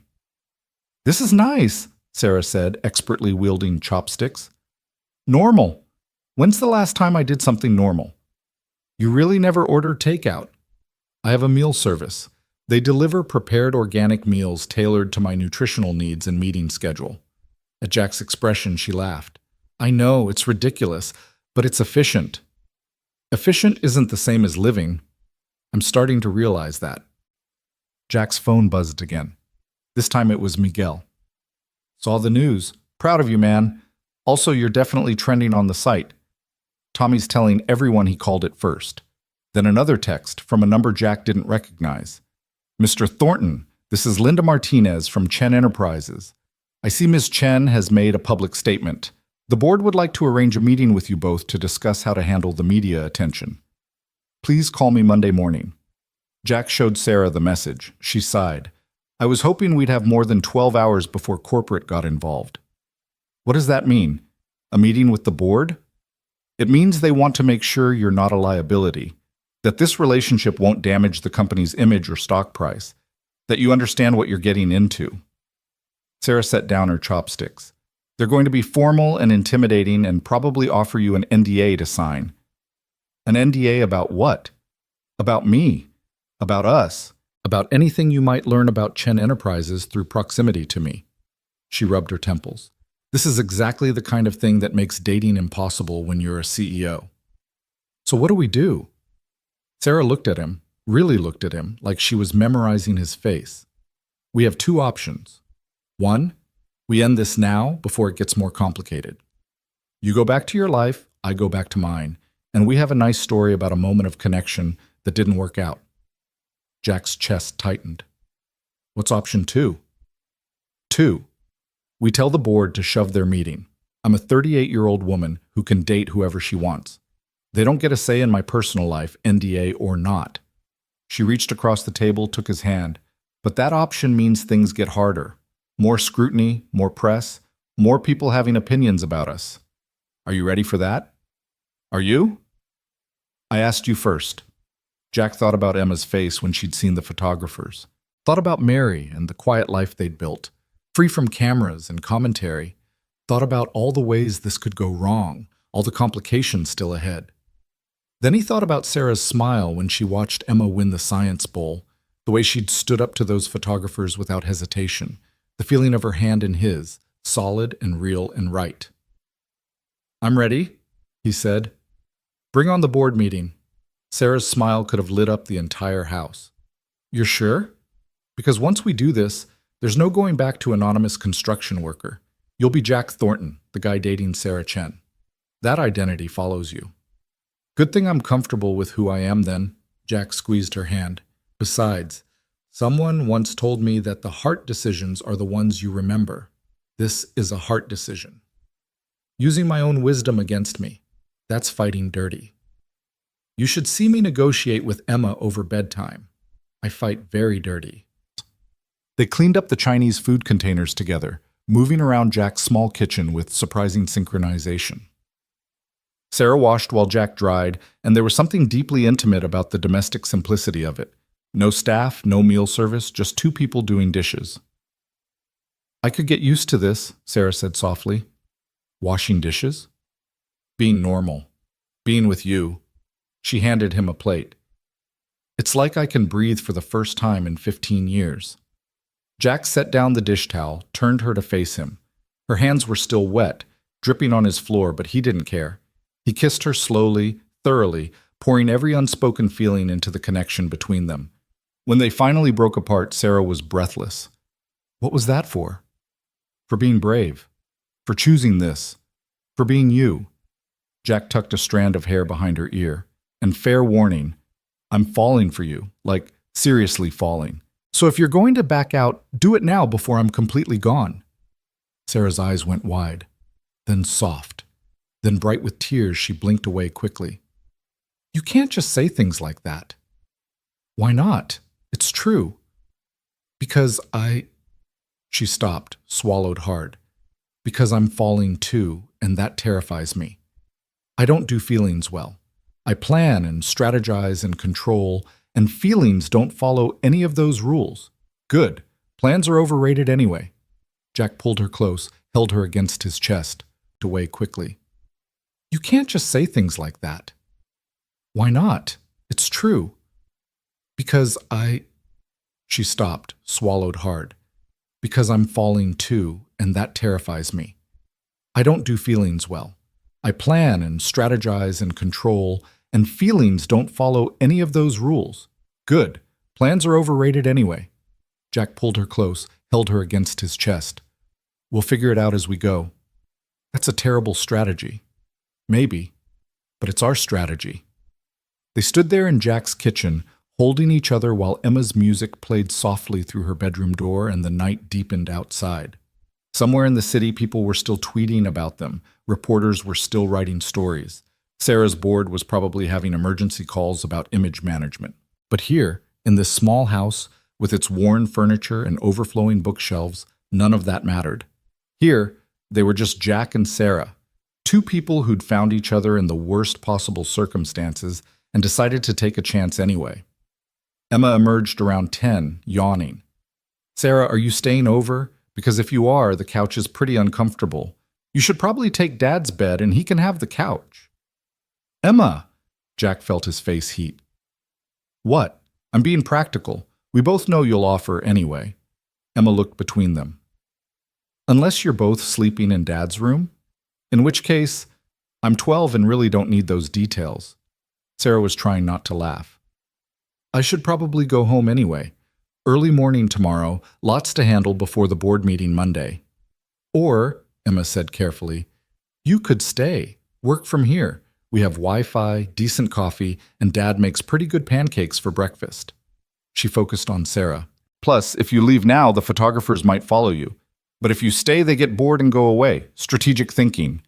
Jack gaped at his daughter. Since when are you a tactical genius? Since always. You just don't pay attention. Emma headed back toward her room. Guest towels are in the bathroom closet. Dad's got an extra toothbrush somewhere. Good night. She closed her door, leaving Jack and Sarah staring at each other. Did your 12-year-old just orchestrate a sleepover? Sarah asked. I think she did. I apologize for her complete lack of subtlety. Don't, Sarah smiled. She's right about the photographers, and I do have a lot of work I could do remotely tomorrow. She paused. Unless you're uncomfortable with me staying. Jack thought about it for exactly half a second. Guest room's small but clean. You're welcome to stay. Guest room, Sarah repeated, something teasing in her voice. Very proper. I'm a proper guy. You're a guy who kissed me senseless about 5 minutes ago. That was different. Sarah kissed him, cutting off whatever excuse he was forming. When she pulled back, she was grinning. Guest room is fine. For tonight. We're taking this slow, remember? Right, slow, proper. Jack was having trouble forming coherent thoughts with her this close. I'll get you those towels. He showed Sarah to the guest room, really more of an office with a futon, but Emma kept it reasonably clean for sleepovers. Sarah borrowed one of Jack's old t-shirts to sleep in, and seeing her in his clothes did things to Jack's heart that probably weren't healthy. "This okay?" she asked, gesturing to the shirt that hung to her thighs. "Perfect. You're perfect. I mean, it's perfect. The shirt. On you. Which is also, I'm going to stop talking now." Sarah laughed, went up on her toes to kiss his cheek. "Good night, Jack." "Night, Sarah." He made it to his own bedroom, closed the door, and sat on the edge of his bed trying to process the fact that Sarah Chen was sleeping 20 feet away in his house wearing his shirt. His life had become surreal. His phone buzzed with a text from Emma. "She's perfect for you. Don't screw this up. Love you." Jack smiled, texted back, "Love you too, kiddo. Now go to sleep." "Already asleep? This is a ghost texting you." Emma, "Fine. But seriously, she's good for you. Mom would like her." That stopped Jack cold. Emma rarely talked about her mom in present tense, rarely speculated about what Mary would think about current events, that she felt comfortable enough to say this meant she really did approve of Sarah. "You think so?" he texted back. "I know so. Mom always said you needed someone who challenged you. Sarah definitely challenges you. True. Now seriously, sleep." Okay. "But Dad?" "I'm happy you're happy."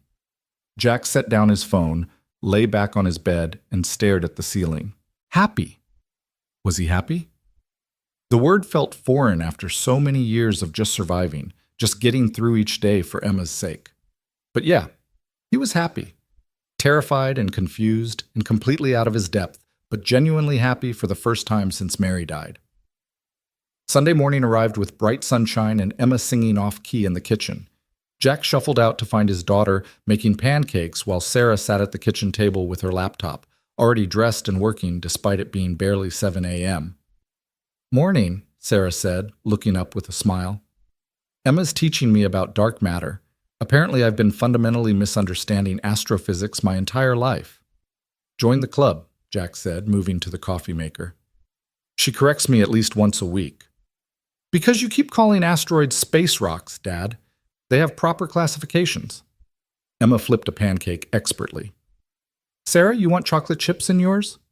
"Absolutely." They had breakfast together, the three of them crowded around Jack's small table, and it felt startlingly domestic, natural, like they'd been doing this for years instead of one night.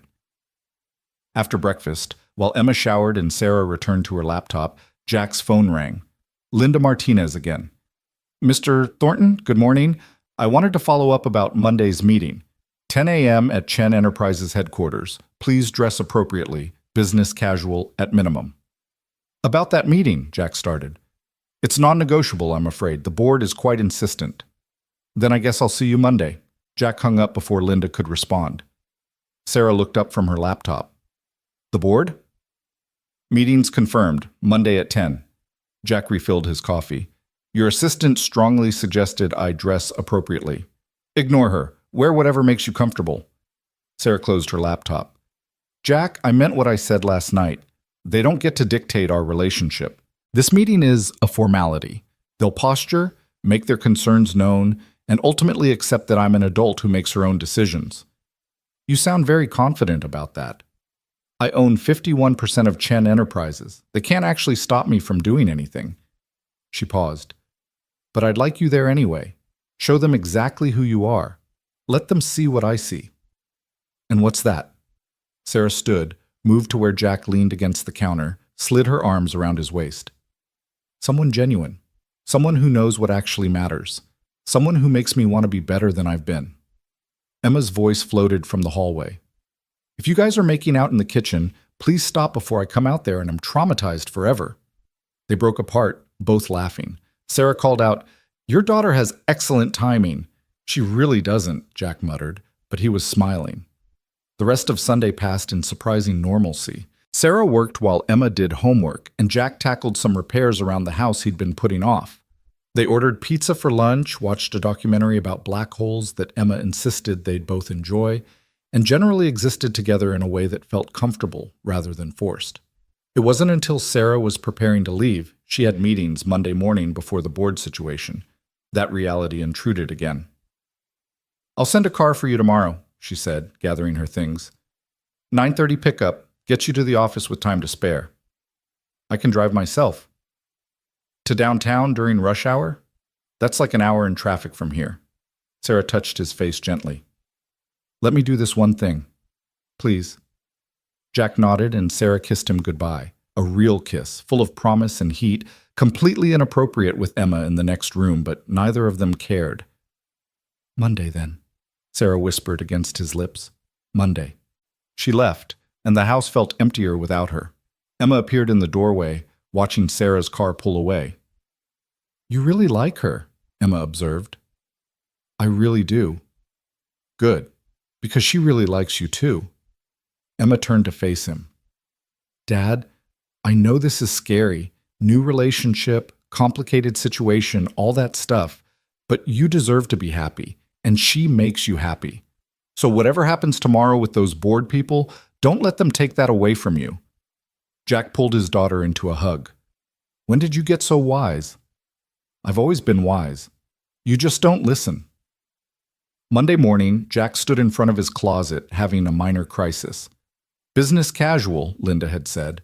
But Jack's version of business casual was khakis and a button-up, and he had a feeling Chen Enterprises' version was something entirely different. Emma appeared in his doorway, holding up a crisp white dress shirt. "Found this in the back of your closet. It's for Mom's funeral, but it still fits. Wear this with your dark jeans, and you'll be fine." "Since when are you a fashion consultant?" "Since my dad started dating a CEO and needs to not embarrass himself." She thrust the shirt at him. "And Dad? Just be yourself." That's who she fell for.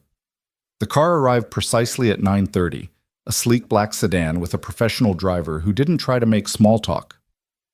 Jack appreciated that. He was nervous enough without having to maintain polite conversation. Chen Enterprises' headquarters was a glass and steel tower in the heart of downtown, the kind of building that screamed money and power. Jack had driven past it hundreds of times, but never imagined he'd actually enter. The lobby alone was probably bigger than his entire house.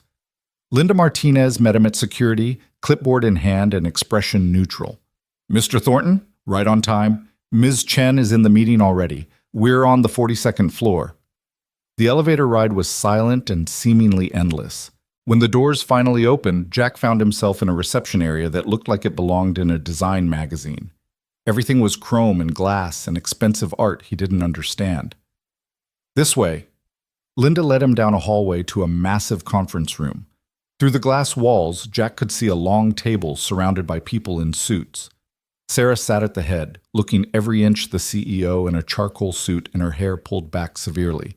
She looked up when Jack entered, and her expression softened just slightly. "Mr. Thornton, thank you for coming." Her voice was formal, professional. "Everyone? This is Jack Thornton. Jack, this is Chen Enterprises' board of directors." 10 faces turned to study him. Jack recognized a few from news articles. Richard Chen, Sarah's uncle and largest minority shareholder. Margaret Wu, chief financial officer. David Park, head of operations. The others were strangers, but they all wore the same expression, calculating skepticism. "Mr. Thornton." Richard Chen spoke first. "Please, have a seat." Jack sat in the empty chair beside Sarah, hyper-aware of every eye on him. He felt like a specimen under a microscope. "We appreciate you taking the time," Richard continued. "As you're aware, Ms. Chen's social media post Saturday evening generated significant attention. The board felt it prudent to discuss the potential implications." "Implications?" Jack repeated flatly. "For the company," Margaret Wu clarified. "Chen Enterprises has worked hard to cultivate a specific image. Any personal relationships involving our CEO inevitably reflect on that image. So you want to vet me, make sure I'm not going to embarrass your bottom line." Silence. Then David Park smiled, not kindly. "Mr. Thornton, you have to understand our position. Ms. Chen is the face of this company. Her personal life is, by extension, company business. We need assurances that this relationship won't become problematic." "Problematic how?" Jack felt his temper rising but kept his voice level. The media attention, your background, the optics of a CEO dating someone so far outside her usual social circle. Richard leaned forward. We're not saying you're not a good man, Mr. Thornton. Your actions during the accident speak to your character, but this relationship raises questions. Jack looked at Sarah. She was rigid, jaw tight, clearly holding back. This was her fight to have, but she was letting him handle it first, trusting him to hold his own. Let me save us all some time, Jack said. You want to know if I'm with Sarah for her money? If I'm going to sell stories to tabloids? If I'll become a liability that damages your precious company image? He met each board member's gaze in turn. The answer to all of that is no. I don't want Sarah's money. I already turned down a substantial reward from this very company. I don't want fame or attention. I just want Sarah, the person, not the CEO. That's easy to say, Margaret observed. Harder to prove. I'm not interested in proving anything to you, Jack's voice hardened. Sarah is a grown woman who can make her own decisions about her personal life. Whether you approve or not is irrelevant. Actually, it's quite relevant, Richard countered. Sarah may own controlling shares, but she still answers to this board. If we determine that this relationship poses a risk to the company, we can make things very difficult. Sarah stood abruptly. No, Uncle Richard, you really can't. The room went silent. Every board member stared at Sarah, who remained standing, her hands flat on the conference table, looking more commanding than Jack had ever seen her. With all due respect, Ms. Chen, Margaret started. No more with all due respect. Sarah's voice cut like ice. For 15 years, I have given everything to this company. Missed weddings, funerals, holidays, sacrificed relationships, health, any semblance of a personal life. I've quintupled our value, expanded into 6 new markets, and just closed a $3.7 billion merger that you all said was impossible. She straightened, pulling herself to full height. And now you're sitting here in my conference room questioning whether I'm allowed to date someone who doesn't meet your approval? Sarah, we're simply concerned, Richard began. You're concerned about optics, about what investors might think, about maintaining the carefully constructed image of Sarah Chen, untouchable CEO. She laughed, but there was no humor in it. You know what? I'm tired of being untouchable. I'm tired of being more symbol than human being. David Park shifted uncomfortably. The company's reputation is built on innovation and results, not on who I date. Sarah's eyes blazed. Jack Thornton saved my life. He asked for nothing in return. He sees me as a person, not a profit margin. And if that somehow damages our reputation, then maybe our reputation deserves to be damaged. Jack stood slowly, moved to Sarah's side. She glanced at him, and he saw the tremor in her composure, saw how much this defiance was costing her. Sarah, he said quietly, meant only for her. You don't have to do this. Yes, I do. She turned back to the board. Here's what's going to happen. I'm going to continue seeing Jack. You're going to accept it. And if any of you have a problem with that, you're welcome to tender your resignation. You can't be serious, Margaret said. Sarah, think about what you're saying. The shareholders will care about quarterly earnings, not my love life. And if they do care, they can sell their shares. Sarah gathered her tablet, her coffee, her composure wrapping around her like armor. This meeting is over. Jack, would you join me in my office? She strode out without waiting for a response. Jack followed, very aware of 10 pairs of eyes burning into his back. Behind him, he heard Richard Chen's voice. She's making a mistake. We need to contain this before it spirals. Sarah's office was on the same floor, a corner suite with floor-to-ceiling windows overlooking the city. The moment the door closed behind them, her armor cracked. She set down her things with shaking hands, pressed her palms against the desk. That was, she started. Incredible, Jack finished. Terrifying and probably career-limiting, but incredible. I just threatened my entire board. Sarah's laugh was slightly hysterical. Uncle Richard has been with this company since my grandfather founded it. Margaret Wu has been CFO for a decade. I basically told them all to get lost. You told them you're human, that you get to have a life outside these walls. Jack moved closer. That took guts. or stupidity. They could make this very difficult for me. Start questioning my decisions, slow-walking approvals, making my life hell. She turned to face him. And it's all because of us. Because I couldn't just keep this quiet and simple. Do you regret it, going public? Sarah studied his face for a long moment. No, I don't. But Jack, you need to understand what you're signing up for. This is my world. Boardrooms and power plays and people who'll use our relationship as a weapon. It's only going to get more complicated. I'm starting to think complicated is our normal. Jack took her hands. And I'm okay with that. You shouldn't be. You should run. Find someone normal who doesn't come with corporate drama and a board of directors with opinions about your relationship. Probably. But I'm not interested in normal. I'm interested in you. Sarah pulled him into a kiss that tasted like desperation and relief. When they broke apart, she rested her forehead against his. I don't deserve you, she whispered. Good thing it's not about deserving. It's about choosing. Jack kissed her temple. And I choose this. I choose you. Complicated board meetings and all. A knock interrupted them. Linda Martinez poked her head in, her expression carefully neutral. Ms. Chen, your uncle is requesting a private word. Sarah sighed. Tell him I'm busy. He's quite insistent. Fine, 5 minutes. Sarah turned to Jack. This might get ugly. You should probably... I'm staying. Jack settled into one of the visitor chairs. Unless you want me to go? No, I want you here. She squeezed his hand briefly before moving behind her desk, reassembling her CEO persona. Send him in, Linda. Richard Chen entered looking every bit the patriarch. Silver hair, perfectly styled, suit that probably cost more than Jack's truck, expression stern. He barely glanced at Jack before focusing on Sarah. That was quite a performance in there. It wasn't a performance, Uncle Richard. It was the truth. The truth. He shook his head. Sarah, I've known you since you were born, watched you grow up in your grandfather's shadow, saw you take over this company when you were barely more than a child. And in all that time, I've never seen you this reckless. Reckless, Sarah repeated. Is that what we're calling happiness now?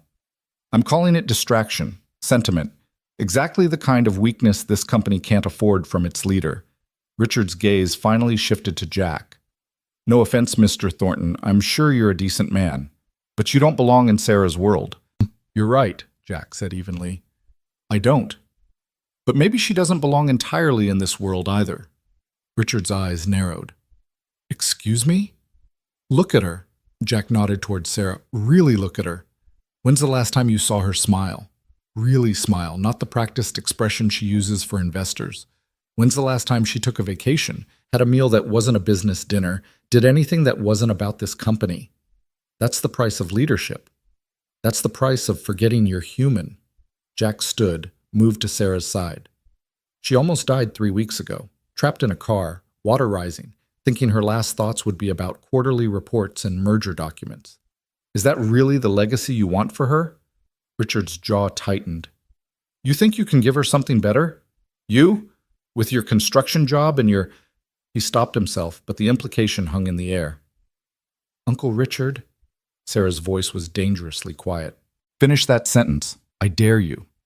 I'm simply being realistic. Mr. Thornton comes from a different background, different values, different expectations. Richard's tone softened slightly. Sarah, I'm trying to protect you from making a mistake that could cost you everything you've built. What if everything I've built isn't worth protecting? The question fell like a bomb. Sarah stood, moved around her desk to face her uncle directly. What if I've spent 15 years building a prison and calling it success? That's absurd. Chen Enterprises is your grandfather's legacy. Is a company, just a company. It's not my entire existence, no matter how much you and the board want it to be. Sarah's voice cracked slightly. Grandfather built this company, yes. But he also told me right before he died that he regretted putting it before family, before life. He made me promise not to make his mistakes. He was delirious. He was lucid, clear, and he was right. Sarah blinked back tears. I've become exactly what he warned me against, so focused on the empire that I forgot about the person. Well, not anymore. Richard looked genuinely shaken. Sarah, please, think about this rationally. This man has a name, Jack. Use it. Jack, Richard conceded stiffly, is a complication you don't need right now.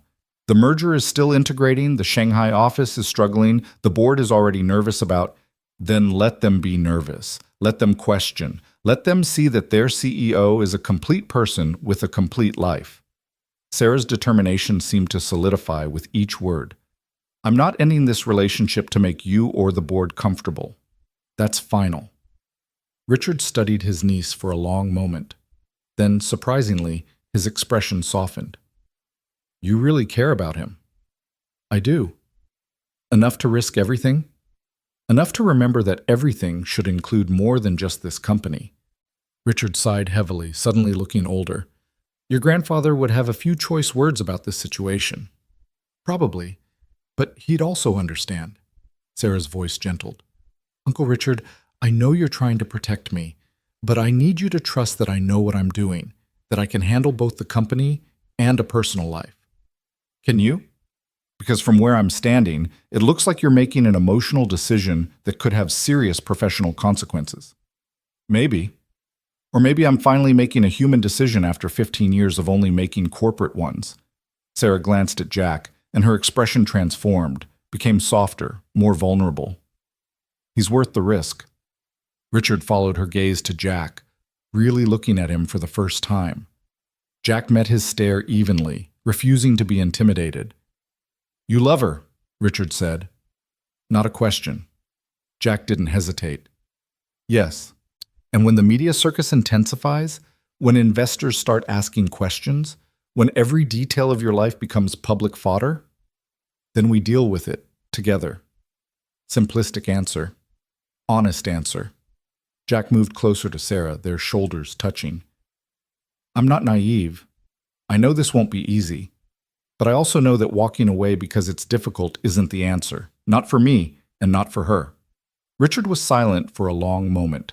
Then, unexpectedly, he smiled, small and reluctant, but genuine. Your grandfather would have liked you, Mr. Thornton. He appreciated people who stood their ground. He turned back to Sarah. I still think you're being reckless, but I also remember being young and in love and certain that I could handle anything the world threw at me. Uncle Richard, I'll talk to the board, smooth things over. But Sarah, you need to understand, they're not going to just accept this quietly. There will be pushback, questions, possibly even attempts to undermine your authority. Let them try. Sarah's chin lifted. I fought bigger battles than board politics. Indeed you have. Richard moved toward the door, paused. One more thing. Mr. Thornton, if you hurt her, you'll destroy me. I get it. Jack's voice was dry. For the record, I have no intention of hurting her. Intentions and outcomes are different things. Remember that. Richard left, closing the door softly behind him. Sarah sagged against her desk. That went better than expected. Better? He basically threatened to have me killed. No, he threatened to destroy you. Killing would be too quick for Uncle Richard. Sarah laughed weakly. But he's going to help with the board. That's huge. Jack pulled her close, let her rest against his chest. Are you okay? I just defied my entire board of directors and told my uncle that I'm prioritizing my love life over corporate concerns. I should be panicking. She tilted her head up to look at him. But I'm not. I feel free. Lighter. Like I've been holding my breath for 15 years and finally remembered how to exhale. That's good, right? That's terrifying. But she was smiling. Jack, I just jeopardized everything I've spent my adult life building. For us. For the possibility of us. Regret it? Ask me again in 5 years. It's a date. They stood there in her office, holding each other while the city sprawled below, and somewhere in the building, a board of directors probably plotted damage control. Jack's phone buzzed, a text from Miguel. Heard you had a meeting with the Suits. Still alive? He typed back one-handed. Barely. Tell you later. Sarah's phone also started buzzing. She ignored it at first, but the notifications kept coming. Finally, she checked, then groaned. What? News leaked about the board meeting. Someone posted that there was an emergency session regarding CEO's relationship status. Twitter's having a field day.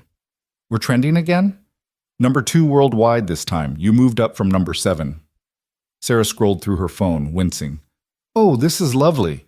Chen Enterprises in crisis as CEO chooses construction worker over company. Real subtle. Is that going to be a problem? For the stock price, maybe. But Richard wasn't wrong.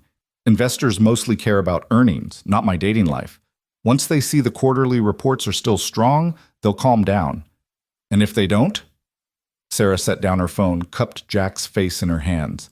Then they don't. Jack, I meant what I said in that meeting. You're worth it. This, us, is worth it. And I'm done letting fear dictate my choices. That's a big change from 3 weeks ago. 3 weeks ago, I was trapped in a car waiting to die. Funny how near-death experiences rearrange your priorities. She kissed him softly. You rearranged my priorities. Made me remember what actually matters. Happy to help, though there were probably less dramatic ways to reach that conclusion. Where's the fun in that? Linda knocked again, poked her head in without waiting. Ms. Chen, I have your afternoon schedule. Conference call with Shanghai at 2, investor briefing at 3:30, and the marketing team needs approval on... She stopped, seeing them still in embrace. Should I come back? No, it's fine. Sarah reluctantly stepped back from Jack. What does the rest of my day look like? Fully booked until 7. Then you have the charity gala tonight. Sarah closed her eyes briefly. I forgot about the gala. It's the Children's Hospital fundraiser. You're the keynote speaker. Linda consulted her tablet. Your dress is already at your apartment. Hair and makeup team arrives at 5. Right, of course. Sarah turned to Jack. I'm sorry, this is your job. I understand. Jack picked up his jacket. I should get going anyway. Let you actually work. Jack, it's fine. Really? He kissed her forehead. Text me after the gala? It'll be late, probably midnight. I'll be up. He left before she could protest further, nodding to Linda on his way out. The elevator ride down felt longer than the ride up, and Jack spent it processing everything that had just happened. Sarah had stood up to her board for him, chosen him over their approval, risked professional consequences for their relationship. The weight of that was starting to sink in. Outside, the city was bright and busy, oblivious to the corporate drama playing out in the tower above. Jack's phone rang as he waited for a cab. Emma. Hey, kiddo, shouldn't you be in class? Lunch break. How'd the meeting go? It went. How'd you even know about it? Dad, it's on the news. Chen Enterprises board meets to discuss CEO's controversial romance. You're famous. Jack rubbed his temples. I'm really not. The internet disagrees. Oh, and someone made a meme out of that photo from the Science Bowl. You and Sarah looking at each other. Caption says, when you find someone worth fighting a board of directors for. It's actually pretty cute. Emma, I know, but Dad, seriously, how are you? Are you okay? The simple question, asked with genuine concern, nearly undid him. Yeah, Em, I'm okay. Overwhelmed, but okay. Is Sarah okay? She's strong, stronger than I expected. She stood up for us. Good, that's good. A bell rang in the background. Gotta go. Love you, Dad. And hey, I'm proud of you. For what? For being brave, for not backing down, for showing me that sometimes the scary thing is the right thing. Another bell. Seriously gotta go. Mrs. Peterson's giving me the look. Bye. She hung up before Jack could respond. He stood there on the sidewalk, phone in hand, feeling the truth of Emma's words settle into his bones. He had been brave, had stood his ground in that boardroom, refused to be intimidated, supported Sarah when she needed it. Mary would have been proud too, he realized. She'd always pushed him to stand up for himself, to recognize his own worth. She would have liked Sarah, would have approved of someone who challenged him to be more than he thought he could be. The cab ride home was quiet, giving Jack too much time to think about Sarah's office, about the board meeting, about the way her uncle had looked at him like he was a problem to be solved, about the gala Sarah was attending tonight, full of people from her world who would probably share Richard Chen's opinion. His phone buzzed with a text from Sarah. Miss you already. Is that pathetic? He smiled despite himself. Only if it's pathetic that I miss you too. We're hopeless, completely. How's your afternoon? Conference call was brutal. Shanghai's unhappy about the merger terms, but I keep thinking about you instead of focusing on logistics. Should I apologize for being distracting? Never. You're the best kind of distraction. Jack was still smiling when he got home. The house felt empty without Emma. She was at school for another 3 hours, and he found himself restless. He tried watching TV, gave up after 10 minutes, attempted to read, couldn't focus, finally settled on doing what he always did when his mind was too full, working with his hands. He spent the afternoon fixing the loose railing on the front porch, a project he'd been putting off for months. The physical work helped, gave him something concrete to focus on while his thoughts churned. Sometime around 4, Miguel called. So, board meeting. Want to talk about it? Not particularly. Tommy's telling everyone you told a bunch of billionaires to shove it. That true? Jack paused mid-hammer swing. Not exactly. Sarah did most of the telling. But you backed her up. Of course I did. Good man. Miguel was quiet for a moment. Jack, you know this is going to get complicated, right? Company politics, media attention, all that garbage. You ready for it? No, but I'm doing it anyway. That's either brave or stupid. Probably both. Jack set down the hammer. Miguel, can I ask you something? Shoot. You've been married, 20 years? How do you make it work? The differences, the challenges, all of it? Miguel laughed. You want my secret? There isn't one. Maria and I fight. We disagree. She thinks I work too much. I think she spoils the kids. But at the end of the day, we choose each other. Every single day, we make that choice. That's all you can do. Choose each other. Yep, everything else, money, status, what other people think, it's all noise. What matters is the choice. Miguel paused. This Sarah, she's choosing you too? Yeah, she is. Then you'll be fine. Trust that. They talked a while longer about work, about Emma's Science Bowl victory, about nothing important. When Jack hung up, he felt steadier, choosing each other. He could do that. Emma came home around 5, full of energy and news about her day. She'd been approached by 3 different classmates wanting to know about Sarah, had to explain to her physics teacher that no, she couldn't get Sarah to come speak at Career Day because Sarah was busy running a multi-billion-dollar company. Everyone's being so weird about it, Emma complained, raiding the fridge for a snack. Like, yes, my dad's dating someone successful. No, that doesn't mean I suddenly have access to unlimited money or connections. Jessica Martinez actually asked if Sarah could get her dad a job. It's ridiculous. People are curious. It'll die down. When? Because I'm getting tired of being the girl whose dad is dating the famous CEO. She emerged with an apple, took a fierce bite. I just want things to be normal again. Jack felt a stab of guilt. I'm sorry, Em. I didn't think about how this would affect you at school. It's not your fault. You didn't ask for media attention. She settled at the kitchen table. But Dad, seriously, is it always going to be like this? Reporters and attention and people treating us different? I don't know. Probably gets easier with time. And if it doesn't? Jack sat across from her. Then we deal with it, together. But Em, if this is too much, if you need me to step back from Sarah, no. Emma's eyes went wide. Dad, no. I like Sarah. I like seeing you happy. I'm adjusting. That's all. You're sure? Positive. Besides, Kaylee thinks the whole thing is romantic. She's been reading me tweets about you guys all day. Some of them are actually really sweet. Emma pulled out her phone, scrolled. Here. Jack Thornton is proof that good men still exist. Risked his life for a stranger, treats his kid like gold, and isn't afraid to stand up to corporate America. We stan. What stan mean? I have no idea. I think it means they support you. Oh, here's another one. Sarah Chen chose a real man over board approval.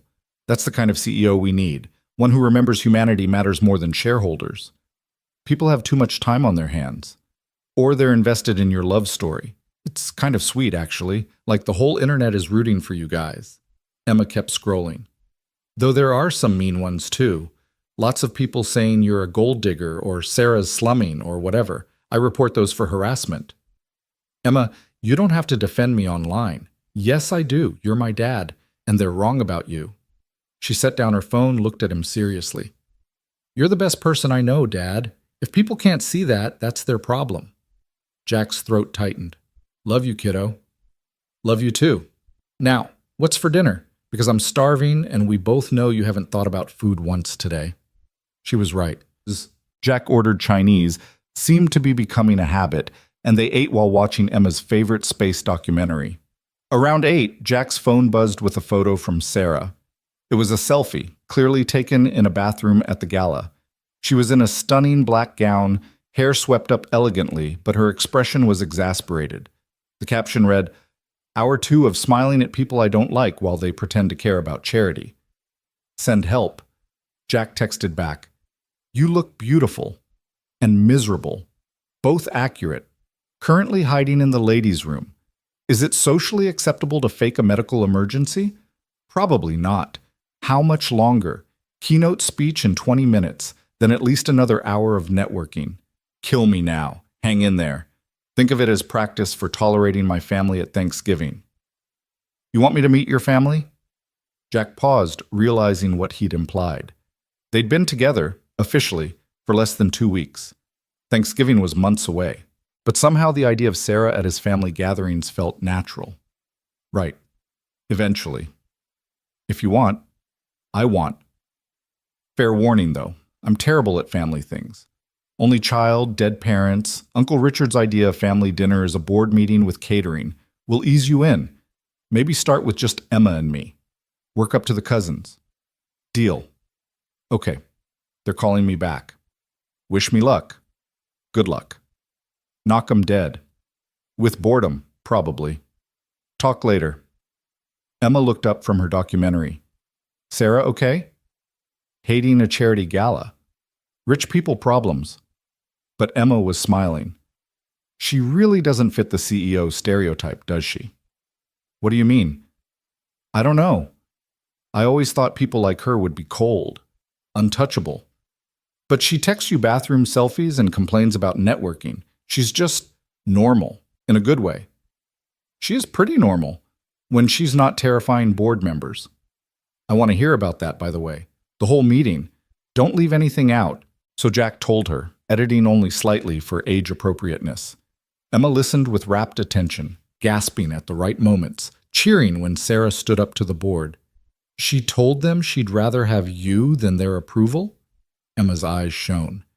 Dad, that's like something from a movie. Real life, kiddo.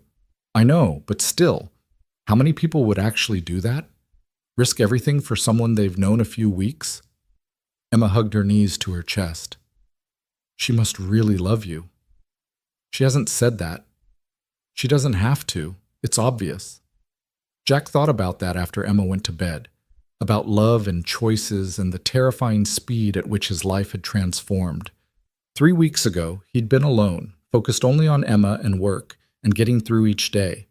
Now he was dating a CEO, trending on Twitter, and contemplating Thanksgiving dinners with someone he was absolutely, terrifyingly falling in love with. His phone rang around 11:30. Sarah, finally free from the gala.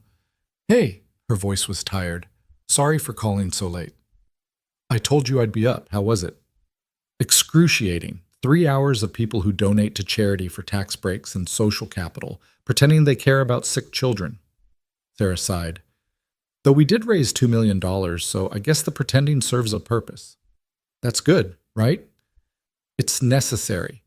I just hate the performance of it all. The fake smiles, the strategic conversations, the networking that's really just transactional relationships dressed up as friendship. A pause. Is it terrible that the only thing that got me through tonight was thinking about you? Not terrible. Kind of nice, actually. I kept imagining what you'd say about everything. The overpriced wine, the speeches that were 90% self-congratulation, the woman who cornered me about her son's startup and couldn't take no for an answer. Jack laughed. What would I say? Probably something honest and cutting that would make me laugh. You have a gift for seeing through bullshit. Sarah's voice softened. I miss you. I know that's ridiculous. We spent this morning together, but I miss you. I miss you too. Can I see you tomorrow? I have meetings until 3, but after that I'm free. Emma has tutoring until 5. Could do dinner after. Perfect. Though fair warning, I'm about to ask you something that might sound crazy. Jack sat up straighter. Okay. Come to the Singapore conference with me next month. What? Chen Enterprises is opening a new office there. Big deal. Lots of presentations and networking. It's a week-long trip, and I have to go. But I'd really like you there with me. Sarah rushed on. I know it's a lot to ask. You'd miss work, and Emma would have to stay with someone, and it's probably too soon for international trips, but yes. Silence. Then, yes? Yeah, I'll come. Might take some convincing Miguel to give me the time off, but yes. Really? Just like that? Sarah, you told your board of directors to shove it for me today. I think I can handle a business trip to Singapore. It won't be just business. There'll be formal dinners, conferences, people judging every move we make. You'll have to wear suits and make small talk with international investors and, Sarah, breathe. I said yes, I'm in. You're sure? Completely. Jack smiled into the phone. Besides, never been to Singapore. Might be fun. Fun is not the word I'd use for corporate conferences. Then we'll make our own fun. Play corporate bingo, rate the boring speeches, sneak away when no one's looking. Sarah's laugh was bright with relief. Have I mentioned I'm falling for you? Jack's heart stuttered. You might have implied it. I'm making it explicit. Jack Thornton, I am absolutely, irrevocably falling in love with you. It's terrifying and inappropriate and probably happening way too fast, but it's true. Good, Jack managed, his voice rough. Because I'm falling too. Have been since you asked why someone like me would save someone like you. Stupid question, by the way. I know. I'm sorry I ever asked it. Don't be. It led us here. They talked until nearly 1 a.m. about nothing and everything. Emma's latest astronomy obsession, Sarah's plans for the Singapore office, what they'd have for dinner tomorrow, whether Jack looked better in blue or gray. When they finally said goodnight, Jack lay in bed staring at the ceiling, feeling like his entire world had tilted on its axis. Sarah loved him, or was falling in love with him, which was close enough. And he loved her back, this impossible woman who'd crashed into his life and turned everything upside down. His phone buzzed one more time, a text from Sarah. Sweet dreams. And Jack? Thank you for choosing me, every day. It means more than you know. He typed back, always. That's the easiest choice I've ever made. The next week fell into a pattern that somehow felt both surreal and natural. Sarah would text him good morning before her first meeting. Jack would call during his lunch break. They'd have dinner 3 or 4 nights a week, sometimes at Jack's house, sometimes at restaurants that Sarah insisted on paying for despite Jack's protests, once memorably at Sarah's penthouse, where Emma had stared wide-eyed at the floor-to-ceiling windows and declared it basically a spaceship. The media attention started to ease, as Sarah predicted. There were still occasional photographers, still tweets and speculation, but the feeding frenzy had calmed to a dull roar. Jack learned to ignore the cameras, to walk past reporters without engaging, to let Sarah's security team handle the worst of it. Emma adjusted too, finding her footing at school once the initial curiosity died down. She even started to enjoy some aspects of it, particularly when Sarah arranged for her to tour the observatory at the university, complete with a private session with the head astronomer who let Emma look through telescopes that cost more than Jack's house. She didn't have to do that, Jack said when Sarah mentioned it casually over dinner. I wanted to. Emma's brilliant. She should have access to resources that match her potential. Sarah picked at her pasta. Besides, seeing her face when she looked through that telescope, that was worth every favor I had to call in. You're good for her, for both of us. I hope so. Sarah set down her fork. Jack, about Singapore, I need to prepare you for something. That sounds ominous. Not ominous, just realistic. Sarah took a breath. The international business community is different from here. More formal, more traditional. Some of the executives we'll meet, particularly the older generation, they're going to have opinions about us. About you. Let me guess. Wrong social class, wrong background, wrong everything? Basically. And unlike my board, these people I can't threaten. They're partners, investors, clients. I have to maintain relationships with them. So what are you saying? That I should stay home after all? No, God, no. I'm saying I need you prepared. There might be comments, snubs, people treating you like you're less than because you didn't go to the right schools or don't have the right pedigree. Sarah reached across the table, took his hand. And I need you to know that none of it is true. None of it matters to me. But it might matter to business. Business can adjust. Sarah's grip tightened. I'm not hiding you. I'm not pretending you're something you're not. I'm bringing my partner to Singapore, and if people have a problem with that, they can take their business elsewhere.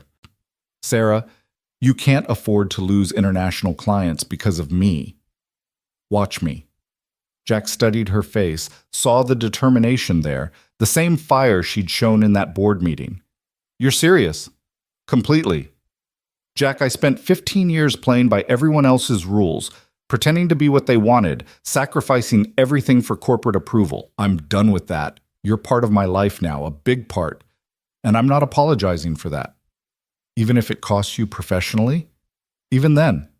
Sarah stood, moved around the table to his side. Though honestly, I think it might help more than hurt. Turns out people respond to authenticity. The merger numbers are up since we went public.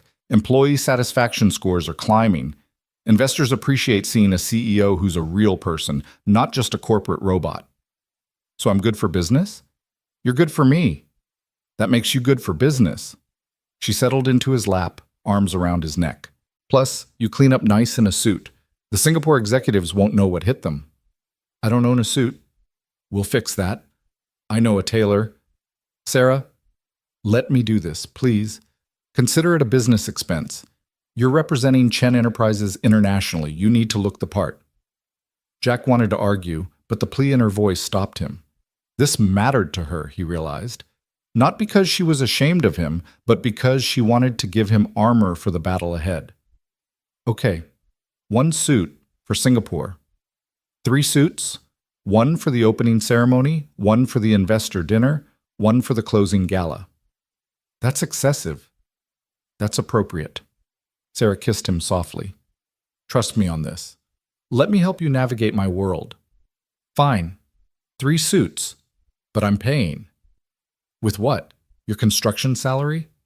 I have savings. Not a lot, but enough. Sarah pulled back to look at him seriously. Jack, a single suit from the tailor I use costs about $4,000. You'd blow your entire savings on conference clothes. Jack's stomach dropped. $4,000 for 1 suit? Welcome to my world. Sarah's smile was sympathetic. And before you argue, this is on me. Call it a gift. Call it a business expense. Call it whatever makes you comfortable, but you're not spending your savings on my corporate requirements. I don't want to be someone you have to dress up and parade around. You're not. You're someone I want by my side. The suits are just packaging. They don't change who you are. She cupped his face in her hands. You could show up in jeans and a t-shirt, and you'd still be the most real person in that conference center. But this way, people will have one less thing to judge you for. Jack leaned into her touch. When did life get so complicated? About 3 weeks ago. Aren't you glad? Despite everything, he smiled. Yeah, I am. They were still sitting like that, wrapped up in each other, when Emma came home from tutoring. She took one look at them and groaned. Living room is a public space, you guys. There are rules. We're just sitting, Sarah said innocently. You're sitting in his lap. That's advanced sitting. But Emma was grinning. Also, Dad, Miguel called the house phone, said you need to call him back about the Singapore trip. Jack gently moved Sarah aside and grabbed his phone. 3 missed calls from Miguel. He stepped into the kitchen, called back. Finally, Miguel answered. Been trying to reach you for an hour. Sorry, phone was on silent. What's up? Singapore. You really going? That's the plan. I was going to talk to you about time off. Already approved. Full week, paid. Jack blinked. Paid? Miguel, I can't afford to take paid time off for a personal trip. It's not personal, it's business. Miguel's voice held a smile. Got a call today from Chen Enterprises HR. They're hiring us for a project. Renovation of their new Singapore office. Big contract. Great money. And they specifically requested you as the on-site consultant for the week you'll be there. They what? Hired you, officially. You'll be working, just in Singapore instead of here. Same salary, plus travel stipend and accommodations. Miguel paused. Let me guess. You didn't know about this? No idea. Yeah, figured. Your girlfriend pulled some strings. Hope you don't mind. Jack looked into the living room where Sarah was showing Emma something on her phone, both of them laughing. She'd done this. Created a job, a reason, a way for him to go to Singapore without it being charity. No, Jack said quietly. I don't mind. Good, because it's a sweet deal and I wasn't turning it down. Details will be in your email. Meeting next week to go over the project scope. They talked logistics for a few more minutes before hanging up. Jack returned to the living room, caught Sarah's eye. She looked up, read something in his expression, and her smile turned knowing. Miguel called, Jack said. Did he? About a very interesting job offer. Imagine that. Emma looked between them. What job offer? Apparently Chen Enterprises needs renovation work in Singapore, and they specifically requested me as a consultant. Jack crossed his arms, trying for stern and failing. Funny timing. Hilarious, Sarah agreed, but purely coincidental. We do need renovation work. The Singapore office is a disaster, and you are the best construction consultant I know. I'm the only construction consultant you know. Details. Sarah stood, moved to him. Jack, I didn't do this to trick you or make you feel obligated. I did it because it's actually true. We do need the work. And because this way you get to come to Singapore on your own merit. Not as my +1, but as a professional consultant working on a Chen Enterprises project. You're unbelievable. Is that good or bad? Jack pulled her close, pressed his forehead to hers. Good. Terrifying, but good. So you're not mad? How can I be mad? You just turned a guilt-inducing corporate trip into a legitimate work assignment. You're brilliant. I know. Sarah kissed him quickly. And before you ask, the project is real. The timeline is real. The budget is real. I just may have accelerated the hiring process once I knew you'd be there anyway. Emma cleared her throat. Just to be clear, Dad's going to Singapore for work, but also to be with Sarah? Basically, Jack confirmed. And you'll be gone a whole week? Yeah, kiddo, but we'll video call every day, and Mrs. Chen already agreed to stay with you. Can I stay at Kaylee's instead? Her mom offered. Jack glanced at Sarah, who nodded. If it's okay with the Morrisons, it's okay with me. Yes, Emma pumped her fist. Kaylee's going to freak out. Her mom makes the best cookies, and they have the big TV, and… She stopped. I'm going to miss you, though. Both of you. We'll miss you too, Sarah said. But your dad will take lots of pictures, and we'll bring back something special. Don't bring me anything expensive, just something cool. Deal. The next 2 weeks were a blur of preparation. Jack met with Chen Enterprises' facilities team to review the Singapore project, which turned out to be genuine and substantial, requiring someone with his expertise in structural renovation. He got fitted for suits, feeling ridiculous as the tailor circled him with pins and measuring tape while Sarah supervised with an approving eye. You look good in charcoal, she commented as he stood on the fitting platform. I look like I'm playing dress-up. You look like a professional consultant who happens to also be devastatingly handsome. Sarah circled him slowly.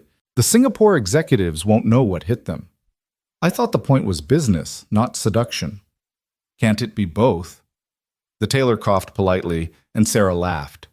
Emma helped Jack pack, offering commentary on every choice. Bring the blue shirt, not the white one.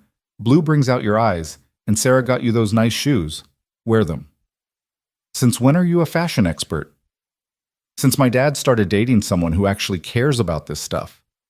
Emma folded one of his new shirts carefully. Dad, are you nervous? About Singapore. About everything.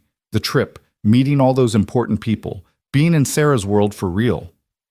Jack sat on the bed, honest with his daughter like he always tried to be. Terrified. But I'm going anyway. Because you love her. Yeah, because I love her. Emma hugged him tight. Good. She loves you too. I can tell. How? The way she looks at you, like you're the answer to a question she didn't know she was asking. Emma pulled back. Plus, She watches that space documentary with us, even though she's probably bored out of her mind. That's love. Jack laughed. That's consideration, maybe. Same thing. Emma returned to packing. Bring me back something cool, okay? Not expensive, just something that makes you think of me. Always do, kiddo. The day before the flight, Sarah took Jack and Emma to dinner, a proper goodbye meal before the week apart. They went to Mel's at Jack's insistence, and the three of them crowded into their usual booth. This is where it started, Sarah said, looking around the diner. Our first real date. First date was the hospital, Jack corrected. That was a trauma bonding session. This was a date. Sarah reached across the table, took his hand. Feels like a lifetime ago. It was 3 weeks ago. 3 weeks that changed everything. Sarah's eyes were soft. Best 3 weeks of my life. Emma made a gagging sound. Can we order before you guys get more sappy? I'm starving. They ordered the usual. Meatloaf for Jack, chicken fried steak for Sarah, burger for Emma. Mel brought their food with his customary smile and a knowing wink at Jack. Singapore, huh? Mel said. Fancy. How did you... Never mind, of course you know. Small town, big gossip. Mel grinned. You treat our girl right over there. Show those international types what real men look like. He'll show them, Emma said confidently. Dad's good at being real. After dinner, they walked Emma back home. Sarah had insisted on coming, even though it meant a late night before an early flight. At the door, Emma hugged Sarah tight. Take care of him, Emma whispered, and bring him back in one piece. I promise. Sarah hugged her back. And Emma, thank you for sharing him with me. Just don't forget to share him back. Jack kissed Emma goodnight, promised again to call every day, and watched her head inside. Then he and Sarah stood on his front porch, neither quite ready to say goodbye. This is it, Sarah said. Tomorrow we're flying halfway across the world together. Having second thoughts? Never. She stepped closer. Jack Thornton, I love you. Completely, terrifyingly, irrevocably. And I'm about to show you off to the entire international business community.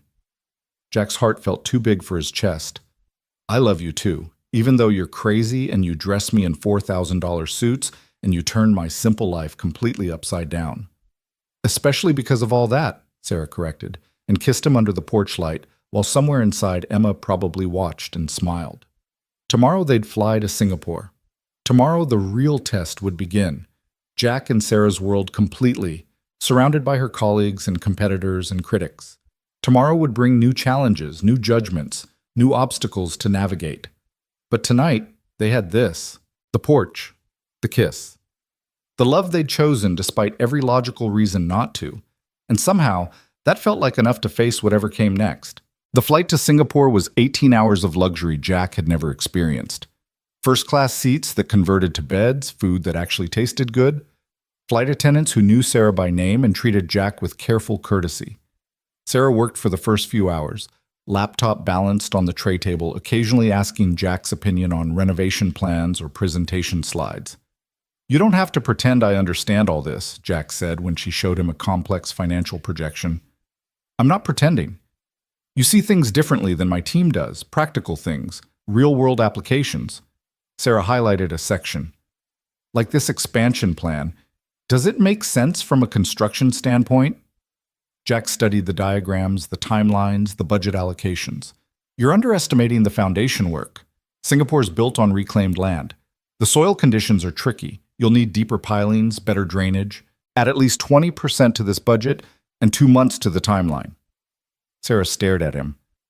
How do you know about Singapore's soil conditions? Googled it.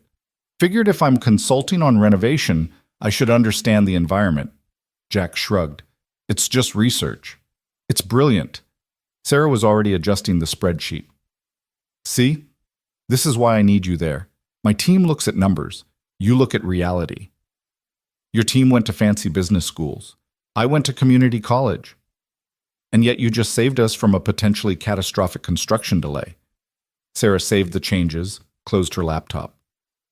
Education isn't just about degrees, Jack. It's about being smart enough to learn what you need when you need it. You're one of the smartest people I know. Jack felt his face heat. You're biased. I'm in love. There's a difference. She reached across the divider between their seats, took his hand.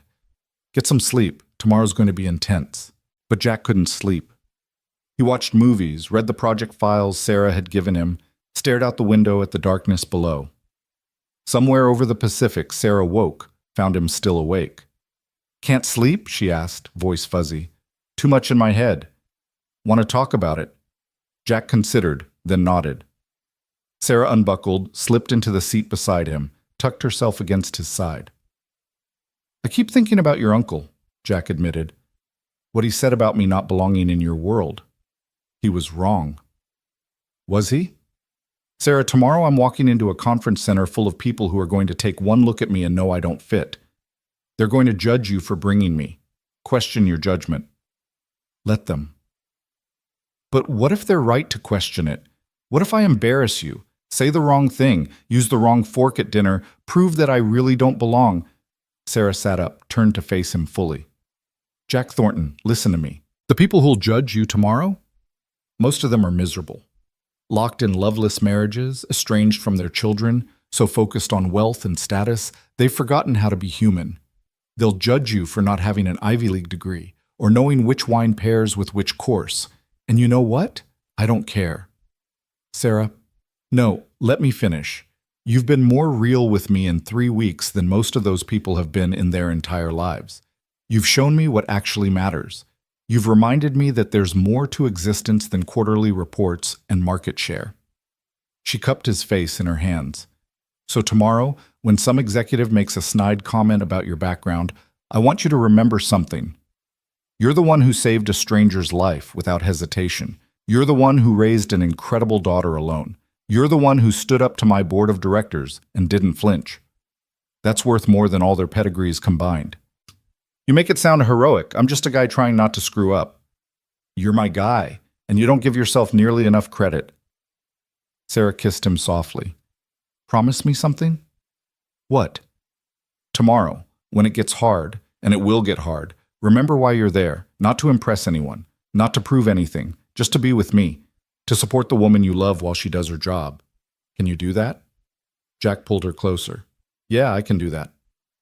Good. Sarah settled back against his chest. Now sleep. We both need it. This time Jack did sleep, Sarah warm and solid in his arms. When he woke, sunlight was streaming through the windows and Singapore sprawled below, a glittering city of glass towers and green spaces, both futuristic and lush. Welcome to Singapore, Sarah murmured, also watching. Last chance to run. Not running. Not anymore. They landed at Changi Airport, navigating customs and baggage claim with surprising efficiency. A driver waited with a sign reading Chen Enterprises, leading them to a sleek car that whisked them toward the city center. The opening ceremony is tonight, Sarah said, scrolling through her phone. 7 p.m. That gives us the afternoon to settle in, review talking points, maybe grab lunch. Us or you? Both. You're part of this too, remember? The renovation consultant. Their hotel was predictably luxurious, all marble and gold accents, staff who bowed slightly when addressing Sarah. Their rooms were on the top floor, connected by an interior door that Jack suspected Sarah had specifically requested. Unpack, shower, meet me in an hour, Sarah suggested at her door. It's a date. Jack's room was bigger than his entire first floor at home. Floor-to-ceiling windows overlooked the city, the bed was the size of a small country, and the bathroom had a tub that could fit 4 people. He unpacked his 3 new suits, hanging them carefully, then stood in the shower letting hot water pound away the travel fatigue. When he emerged, there was a note slipped under his door. Lunch on my balcony. Come as you are.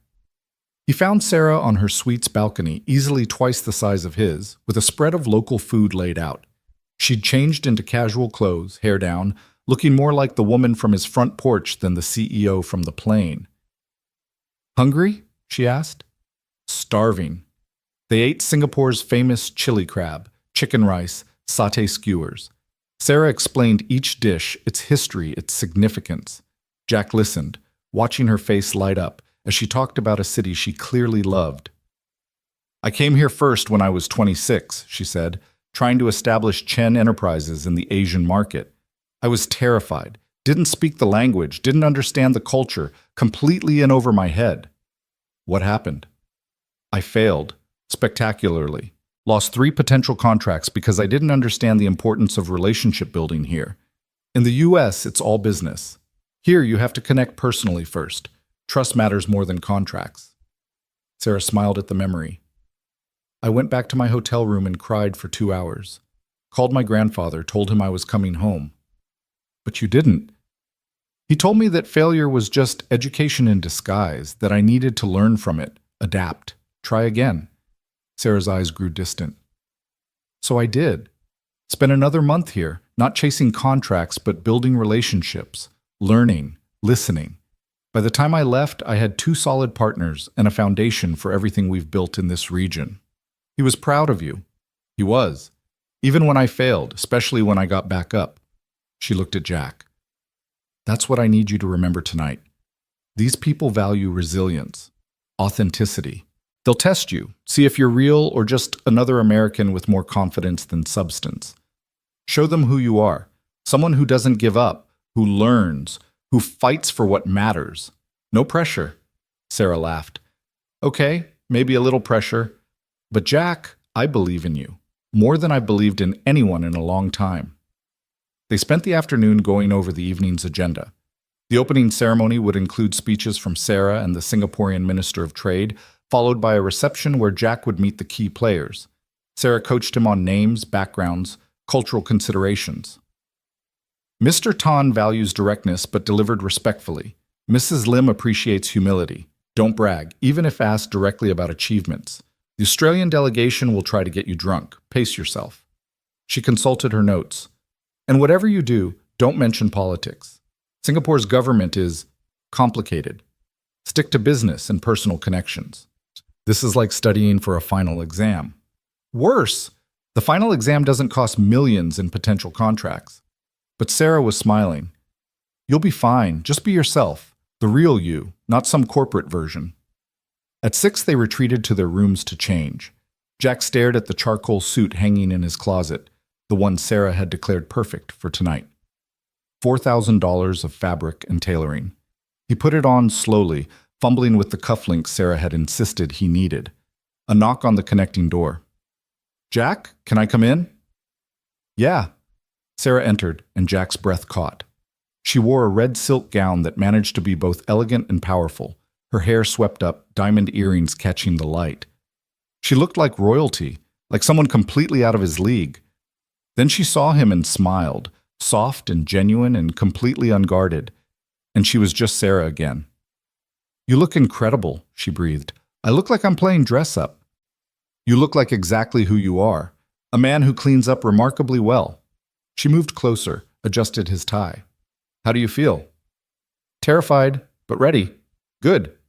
Because it's showtime. The conference center was a masterpiece of modern architecture. Soaring glass ceilings, tropical gardens integrated into the design, everything bathed in soft lighting. People milled about in formal wear, speaking a dozen different languages, radiating wealth and influence. Jack felt every eye turn when they entered together, heard the whispers start immediately, felt the weight of judgment settling on his shoulders. Sarah's hand tightened on his arm. Head up, you belong here. She led him through the crowd, stopping to greet people, making introductions. Jack shook hands, smiled politely, tried to remember all the names and protocols Sarah had taught him. Most people were cordial, if reserved. A few were openly curious. And some, like the British executive who looked Jack up and down with barely concealed disdain, were clearly skeptical. Mr. Thornton, the man said, voice dripping with condescension. Sarah tells us you're consulting on the renovation. What's your background in international construction projects? None, Jack admitted. But I've got 15 years of structural work in challenging conditions. Singapore's soil issues aren't that different from the mountain foundations I've worked with back home. Different scale, same principles. I see. And your educational credentials? Sarah stiffened beside him, but Jack kept his voice even. Community college. Learned most of what I know on the job. How practical. The man's smile didn't reach his eyes. Well, I'm sure you'll find this week educational. He moved away before Jack could respond. Sarah looked ready to chase him down, but Jack stopped her. Don't. He's not worth it. He's a condescending ass who just implied you're unqualified. Yeah, he did. But getting angry proves his point. Better to prove him wrong with results. Sarah studied him. When did you get so diplomatic? About 5 seconds ago. I'm improvising. The ceremony began with speeches that Jack barely heard. He was too focused on the faces in the crowd, reading their reactions, their judgments. Some looked at him with curiosity, others with dismissal. A few, mostly the younger executives, with something like approval. When Sarah took the stage, the room shifted. She commanded attention effortlessly, her speech about innovation and partnership delivered with perfect poise. But then, near the end, she deviated from what Jack knew was the planned text. Before I close, I want to acknowledge someone, Sarah said, her eyes finding Jack in the crowd. 3 weeks ago, I almost died. Trapped in a car, certain my last thoughts would be about quarterly reports and market projections. Then someone pulled me out, risked his life for mine without hesitation, without asking for anything in return. That person reminded me what Chen Enterprises should really be about. Not just profit, but people. Not just success, but significance. The room was completely silent. Jack felt every eye turned to him. That person is here tonight. Jack Thornton, my partner in every sense, showed me that true leadership isn't about pedigree or credentials. It's about character, about doing the right thing when no one's watching, about being brave enough to be real in a world that rewards pretense. Sarah's voice strengthened. So as we open this new chapter for Chen Enterprises, I want us to remember that. Real innovation comes from real people solving real problems. Not from boardrooms, but from the ground up. That's the principle Jack lives every day, and it's the principle I want this company to embody. She stepped away from the podium to thunderous applause. But Jack barely heard it. He was too focused on the tears threatening to fall, on the overwhelming love for this woman who'd just publicly declared not just their relationship, but his worth to a room full of people who doubted it. Sarah made her way back to him through the crowd, ignoring the people trying to catch her attention. You okay? She asked quietly. You just told the entire international business community that you love me. I told them the truth. Problem? No. Jack pulled her close, propriety be damned. No problem at all. The reception that followed was easier. Sarah's speech had shifted something. People approached Jack differently now, with genuine curiosity instead of dismissal. The British executive even offered a grudging apology, admitted he'd been premature in his assessment. Mr. Tan, the Singaporean investor Sarah had specifically warned Jack about, cornered them by the bar. Mr. Thornton, he said, his accent crisp and precise. That was quite an endorsement from Ms. Chen. She's generous with her praise. Or accurate with her assessment. I've known Sarah 10 years, never heard her speak about anyone that way. Mr. Tan studied Jack carefully. Tell me, what do you see when you look at Chen Enterprises? Jack glanced at Sarah, who nodded slightly. Permission to be honest. I see a company that's forgotten its foundation, Jack said, literally and metaphorically. You're building up, expanding, reaching for new heights, but you've stopped maintaining the base. The Singapore office, the structure's sound, but the systems are outdated. You're pouring money into flash when you should be reinforcing fundamentals. Mr. Tan's eyebrows rose. You assess this from plans? From plans and research, but also from watching how the company operates. Everyone's focused on the next big thing. Nobody's protecting what you've already built. Jack took a risk. Sarah's speech tonight? That's her recognizing the same thing. Real innovation comes from solid foundations, not shiny surfaces. For a long moment, Mr. Tan just stared. Then he laughed. A genuine, delighted sound. You know what, Mr. Thornton? You're absolutely right. We've been so focused on growth, we've neglected maintenance, both structural and philosophical. He extended his hand. I look forward to working with you this week. I suspect you'll teach us quite a bit. He walked away, leaving Jack slightly stunned. Sarah was beaming. What just happened? You impressed the hardest person to impress in this room. Sarah kissed his cheek. That's what happened. The rest of the evening passed in a blur of conversations and connections. Jack found himself actually enjoying it. once he stopped trying to be someone he wasn't and just engaged honestly. People responded to authenticity, just like Sarah had said. They made it back to the hotel around midnight, both exhausted. Sarah kicked off her heels in the elevator, sighing with relief. Feet are killing me. Remind me why I wear these torture devices? Because you look amazing in them? Flatterer. But she was smiling. You were incredible tonight, by the way. Natural, real, everything I knew you'd be. I told a major investor your company is neglecting fundamentals. That could have gone very wrong. But it didn't because you were right, and he knew it. Sarah leaned against him as the elevator climbed. You see things clearly, Jack. No corporate doublespeak, no pretense, just truth. That's rare in my world. They reached their floor, walked to their connected rooms. At Sarah's door, she paused. Stay with me tonight, just to sleep. I don't want to be alone. Neither do I. Sarah's room was identical to Jack's, but felt different with her in it. Softer somehow, more lived in despite them just arriving that morning. They changed separately, Jack borrowing a t-shirt, Sarah disappearing into the bathroom and emerging in silk pajamas. They climbed into the enormous bed from opposite sides, meeting in the middle. Sarah curled against Jack's chest, his arms around her, and for a moment everything else fell away. Not the conference, not the pressure, not the judgment, just them. Thank you, Sarah whispered into the darkness. For what? For being here. For being you. For not letting my world change you. She tilted her head up to look at him. I was so afraid you'd try to become someone else to fit in. But you didn't. You just stayed Jack, and somehow that's more than enough. Sarah, I love you. That means I show up as myself, not some version I think you need. I love you too.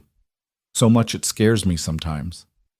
They fell asleep like that, wrapped around each other in a Singapore hotel room, while outside the city lights blazed and tomorrow waited with new challenges. The next 3 days were intense. Jack spent mornings touring the office renovation site, afternoon meetings with contractors and architects, reviewing plans and making recommendations. Evenings were filled with dinners and receptions where he stood beside Sarah, her partner in every sense. The British executive became an ally after Jack pointed out a structural flaw in the executive's own building plans. Mrs. Lim invited them to her home for tea, where she told stories about Singapore's history and asked Jack about Emma with genuine interest. The Australian delegation did try to get him drunk, but Jack paced himself and ended up having the best conversation of the week about fatherhood with their team lead. By the fourth day, Jack realized something had shifted. People didn't look at him as Sarah's questionable boyfriend anymore. They saw him as someone valuable in his own right, a consultant who brought practical wisdom, a man who didn't let status or wealth intimidate him. Sarah's partner? Yes, but also his own person. You've won them over, Sarah said that evening as they prepared for the investor dinner. Even the skeptics. I was just myself. Exactly. That's why it worked. Sarah adjusted his tie, the blue one that brought out his eyes, according to Emma. You ready for tonight? This is the big one. The investor dinner was at a private club overlooking the city, 40 people who collectively controlled billions in capital. Jack had been nervous about every other event, but this one actually terrified him. These were the people who could make or break Sarah's expansion plans. Just remember, Sarah coached as their car pulled up, listen more than you talk. When you do talk, be honest. And if anyone asks about us personally, tell them the truth. We're in love, it's real, and it's none of their business beyond that. Perfect. The dinner was as formal as Jack had feared. 6 courses, 3 different wine glasses, conversation that danced around business without directly addressing it. Jack found himself seated between a German banker and a Japanese tech investor, with Sarah across the table where he could catch her eye when needed. So, Mr. Thornton, the German banker said over the second course, you're the famous rescuer, yes? The one who saved Sarah from certain death. I pulled her out of a car. Someone else would have done the same. Perhaps, but you did it. And now you're here, in our world. How are you finding it? Jack considered his answer carefully. Honestly, it's exhausting. All the protocol, the posturing, the conversations that mean something other than what's actually said. I prefer directness. The banker laughed. Refreshing. Most Americans pretend to love our formality. You admit it's tedious. Different, not tedious. I respect the tradition, just not natural for me. And yet you navigate it well, better than many who were born to it. The banker studied him. Sarah chose wisely, I think. You ground her, keep her human. She keeps herself human. I just remind her it's okay. The Japanese investor leaned in. Sarah speaks very highly of your renovation recommendations. She says you see problems others miss. I see practical issues. Everyone else is focused on the big picture, which is important. But someone has to think about foundations, drainage, the unglamorous stuff that keeps buildings standing. And companies, the banker added. Sarah's speech the other night, about fundamentals over flash, that was influenced by you?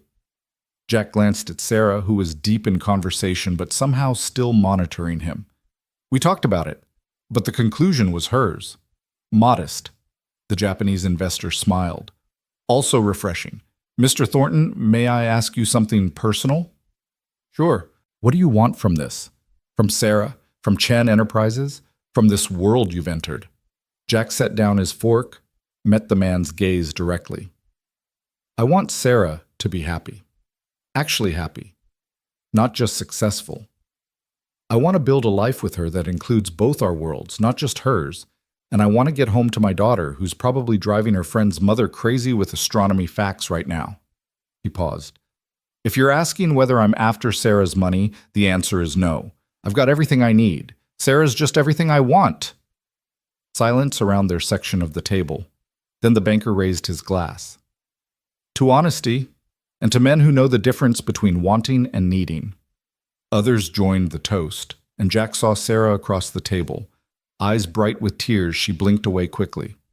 After dinner, people mingled on the terrace overlooking the city. Jack found Sarah alone for a moment, staring at the lights. You okay? He asked, sliding an arm around her waist. Better than okay. Jack, do you know what you just did in there? Had dinner? You won over the toughest investors in the room. The German banker hasn't approved of anyone I've dated since, well, ever. And Mr. Sato never asks personal questions unless he's genuinely interested in the answer. Sarah turned in his arms. They see what I see? Someone real. Someone good. I just told the truth. Exactly. And in a room full of people who deal in calculated responses and strategic answers, the truth was revolutionary. She kissed him softly. I'm so glad you're here. Me too. Even with the 6 forks and the wine I can't pronounce. Next time we'll skip the formal dinners and just get street food. There's going to be a next time. Singapore office needs quarterly check-ins. Someone has to make sure they're maintaining those fundamentals. Sarah's smile was mischievous. And I hear there's this really good construction consultant who might be available. Might be. Depends on the terms. Very favorable terms, includes the consultant's girlfriend and possibly his daughter if she wants to come. Jack pulled her closer. Emma would love that. She's been asking about international travel. Then it's settled. We'll come back in 3 months. Make it a family trip. Family? The word settled warm in Jack's chest. Somewhere along the way, that's what they'd become. Not just him and Emma anymore, but the 3 of them. A family. The rest of the evening passed smoothly. Jack continued to surprise people with his directness, his practical wisdom, his complete lack of pretense. By the time they left, several investors had specifically requested him for future consultations, and 2 had asked if he'd consider permanent positions with their firms. You could have your pick of jobs, Sarah said in the car back to the hotel. Any of those companies would hire you in a heartbeat. Not interested. Not even curious? International consulting, 6-figure salary, travel the world? Jack thought about it honestly. Maybe 5 years ago. But now? Emma's in school.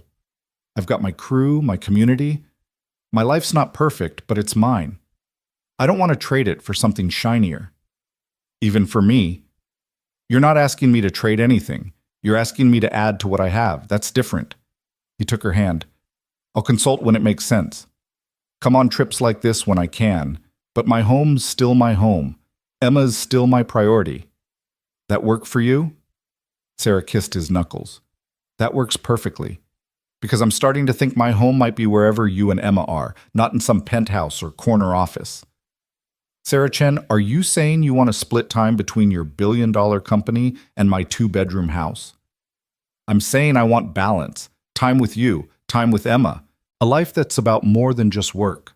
She rested her head on his shoulder. Think we can make that work? We can try. Probably mess it up sometimes, have to adjust, figure it out as we go. Sounds perfect.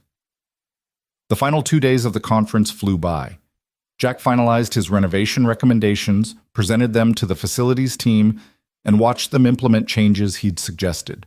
Sarah closed deals, strengthened partnerships, and somehow found time to sneak away with Jack to explore Singapore. They ate street food in hawker centers, walked through gardens by the bay, took a boat ride to Sentosa Island. They held hands like teenagers, kissed in quiet corners, built memories that had nothing to do with business. On their last night, they skipped the closing gala, Sarah claiming a headache, Jack backing her up. Instead, they ordered room service and sat on Sarah's balcony watching the city lights. "Thank you," Sarah said quietly. "You keep thanking me. For what? For coming. For being exactly who you are. For showing me that I can have this love and career, personal life, and professional success.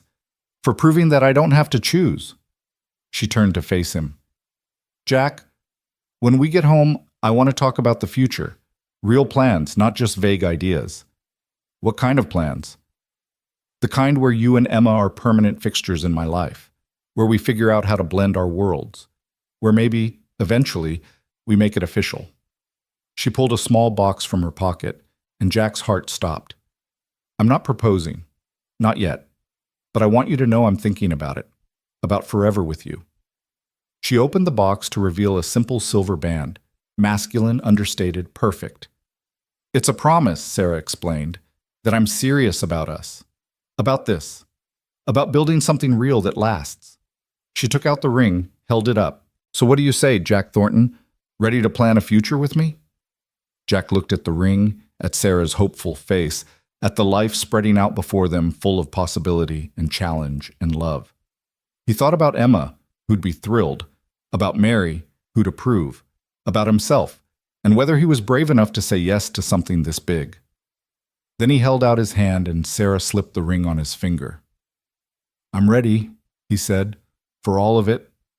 They kissed as Singapore sparkled below them, two people from impossible different worlds who'd found each other anyway, who'd chosen each other despite every obstacle, who were building something neither had known they needed, but both couldn't imagine living without. The flight home was quieter than the flight over. They were both exhausted, content to simply be together. Jack spent most of it thinking about Emma's face when they told her, about the life they were building, about how a single moment of choosing to help a stranger had led to this. "What are you thinking?" Sarah asked, waking from a nap. "That I almost didn't stop that night. On the mountain. I was late, worried about Emma, focused on getting home. Almost just called 911 and kept driving." Sarah went very still. "But you didn't." "But I almost did. If I'd been 5 minutes earlier or later, if I'd taken a different route, if I'd made any number of different choices, we never would have met. But you did stop. You did help. You did save me." Sarah took his hand, the one with the ring. "Maybe it was fate. Maybe it was luck. Maybe it was just a good man making the right choice in the moment. Does it matter which?" "No, I guess it doesn't. All that matters is where we are now and where we're going." She squeezed his hand. Together. They landed in the early morning, bleary-eyed and jet-lagged. Jack's truck was still in the airport parking lot where he'd left it a week ago. Sarah's driver was waiting to take her to the office for an emergency meeting about the Singapore deals. "I'll see you tonight?" Sarah asked at her car. "Dinner at my place. Emma's dying to hear everything." "Can't wait." She kissed him goodbye, then hesitated. "Jack, I love you, in case I don't say it enough. You say it plenty, but I love hearing it." He kissed her again.